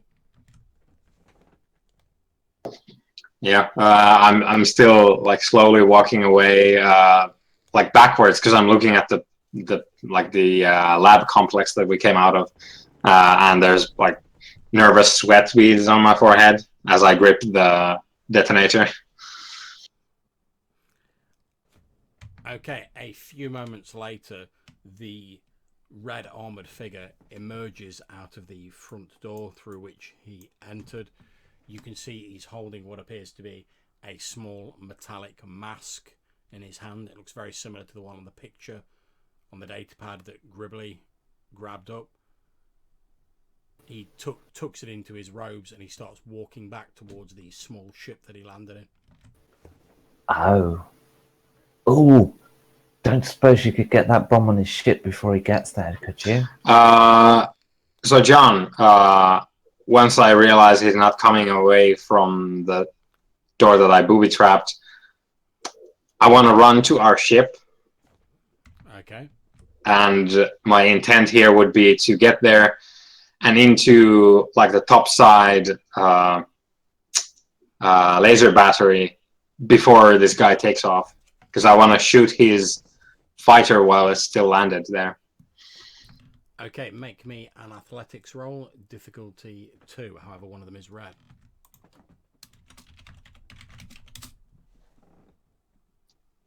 Yeah, I'm gonna use the points right away. You can't use it in the same round. I've flipped it.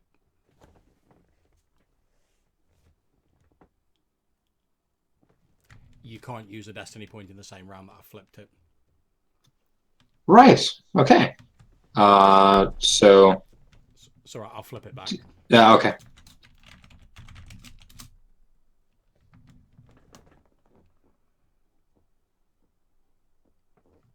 Okay, you guys make it to the Night Dragon just as this red armoured figure's climbing inside this small fighter and starting to take off.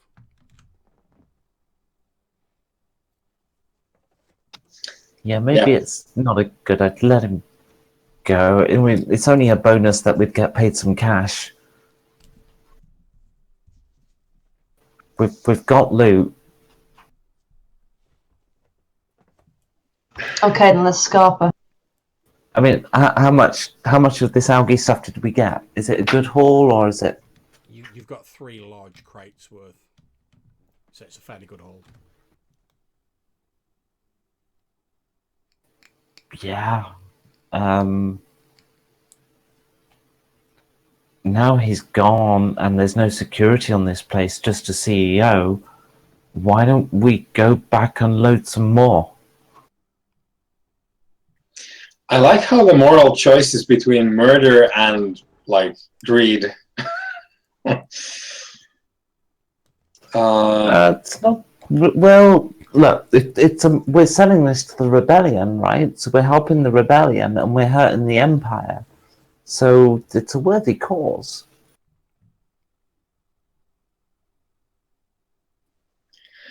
Yatu tracks this as yet unidentified red armored mask stealer with the gun battery for a long time until he loses the tracking on the ship. You see the small Trandoshan fighter sort of pretty much banks steeply and heads up, obviously intending to leave the planet as quickly as possible.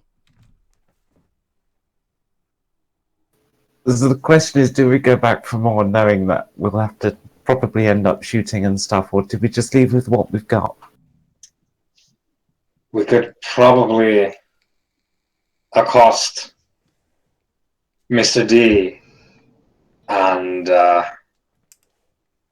because he is probably involved in something that the Empire does not approve of, given what just happened.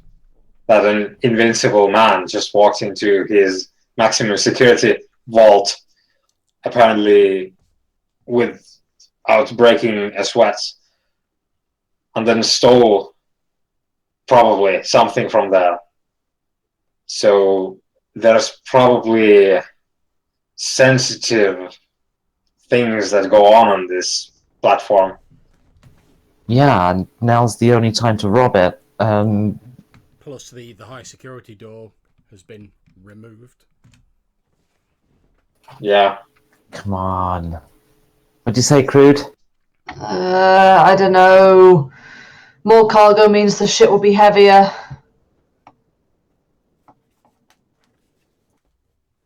Yeah. We'll buy a bigger engine the next time we're in port. Yep. Those thrusters need checking out as well. Okay. I'm certainly willing to take another look, given that things are kind of I settled down as I look from the gun battery across the platform with all the dead bodies that this guy laid out.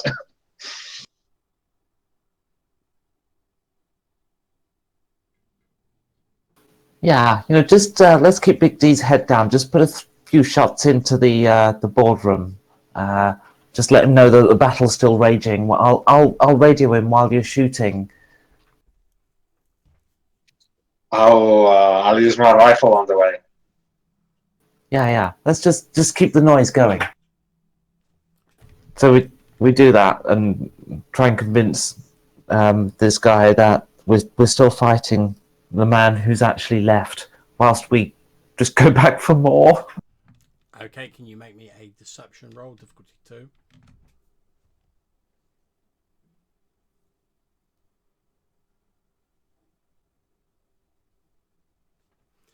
Okay. Yeah, you managed to persuade Drydecker that the battle is still raging, firing off some random shots. He tells you that he's withdrawing to his safe room with his personal guard. He says it's imperative that the interloper not be allowed to enter the secure facility. But you said he couldn't get in. You notice that Drydecker's previously assured and quite confident voice now has a bit of an edge of panic, and he says, "Look, we have some very sensitive equipment in there. He can't be allowed to get into the secure facility. The profitability of this plantation depends on it. Whatever payment you require to make sure that doesn't happen, I'll pay it. Up front? Once I'm satisfied that the facility is still secure, I'll arrange to have money wired to your accounts."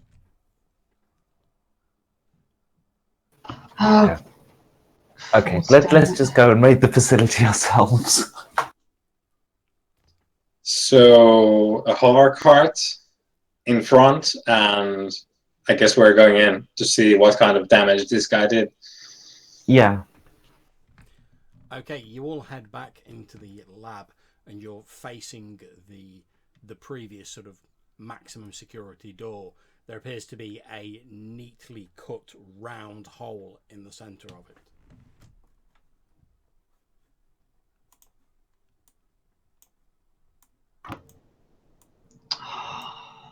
Very precise. Indeed. What do we see the other side? I mean, presumably this is a hole big enough to climb through. Indeed it is. As you look through, you can see what appears to be a bewildering array of beakers, conical flasks, various scientific and chemical looking equipment with various liquids bubbling away. You can also see what appears to be a large vat of algae in there. There's also what appears to be a scientist wearing a white lab coat. He's still alive, but he's lying on the floor under one of the tables. He's covering his face with his hands and he's whimpering softly to himself. Okay, I'm going to go over to him and make sure he's okay. Okay, you head over to him and he's lying under the table. He appears almost catatonic. He's lying there and he's like, oh, he took it. He took it, and he's got his hands over his face. I know, but what else might he take? What should I check? Is there anything else valuable he might be after? He takes his hands away from his face, and you can see he's got these strange sort of, almost like sort of puncture marks around the edge of his face as he looks at you. His eyes have a slightly mad look to them, and his hair's in disarray. He says, You don't understand. He's taken it. Taken what? Yeah, what?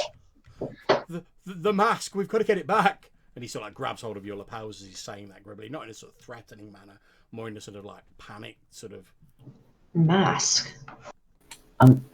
Yes, I know he took the mask.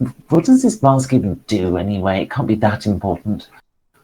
Anyway, is there anything else of value in here? This is where we multiply the algae batches to meet demand. These, and then it's like he has like a blank expression on his face as though he's struggling to sort of. He looks sort of blankly at the scientific apparatus, so he's for a few moments he's not actually sure what it is. He says, "We use these chemicals to multiply our yield, so we can meet the demand." I see, and the mask is part of that, is it? The mask it allows you to understand things. No, okay. Yeah. So, is this process documented on a data pad somewhere? Well, I suppose other people already know the secrets. Nothing of value in here. Yeah.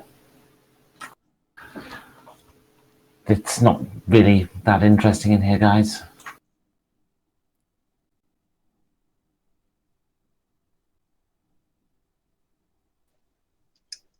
Well, surely there's something there.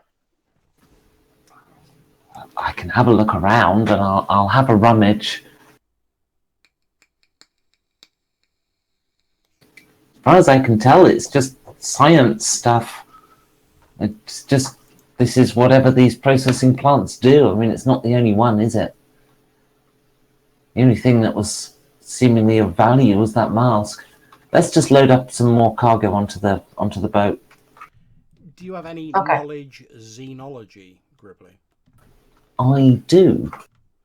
Would you like to make me a roll difficulty 3?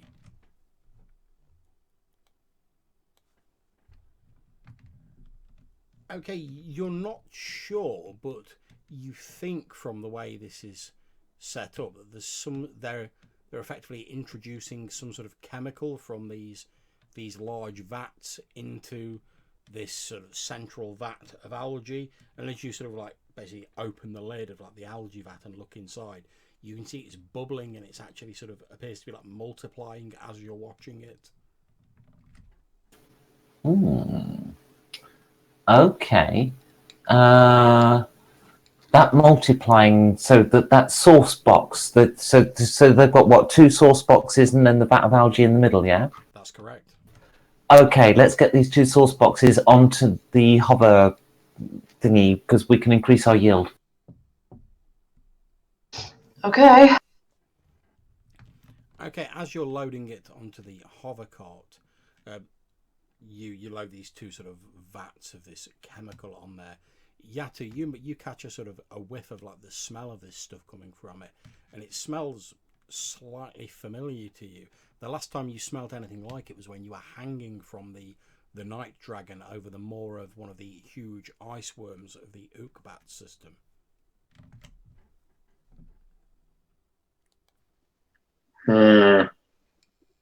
And this is from like the chemical agents themselves. The smell. Wait. Why does this smell like ice worm? Is this ice worm science? Maybe one of the vats is, and there's another vat there. I don't know. All I know is we pump these two into the algae crates we've already nicked, and we'll have a lot more algae crates. More than you can fit on a YT 1300. True. Okay, John, I guess we're going to steal some of these chemical agents, and I'm going to make sure to know which one was the thing that smelled like the ice worm for later. Yeah, but both of the two sort of vats of chemicals you've loaded on smell very similar. Okay, that's good, or not, but still. Right, so we load those up. Okay, yeah, so you guys load them up, and I presume you're hightailing it back to the ship, are you? Yeah. Yeah. Mm-hmm. Okay, you load everything onto the hover cart, so if one of you wants to note down that you've got 3 crates of these algae rations, you also have 2 vats of the ice worm chemicals. You quickly load it onto the ship. As you're doing so, you can see that there are obviously more guards on the plantation who weren't involved in the firefight, but it's taking them a while to get organised. You certainly have long enough to load everything on board your ship. As you do, you lift off and take off from the plantation. And as you fly away from it, that's where the end credit music starts up, and we fade to black, unless there's anything you guys want to have as a last minute in-character conversation as you're leaving the plantation behind.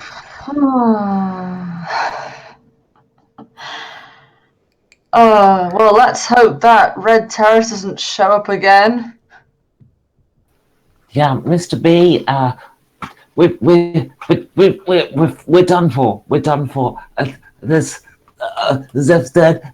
My friends are dead. It's just me. He's gonna get me any moment now. He's gonna get me. I presume you dramatically cut off the comm signal at that point. Yeah, I just toss it over the side. He's gonna. Over the side? What? The communicator? Do you mean over the side of the speeder bike? No, we're on a platform, right? I just I toss presume it you're over. throwing it into the water, effectively. Oh, I thought you meant on the ship. I'm like, over the side of what?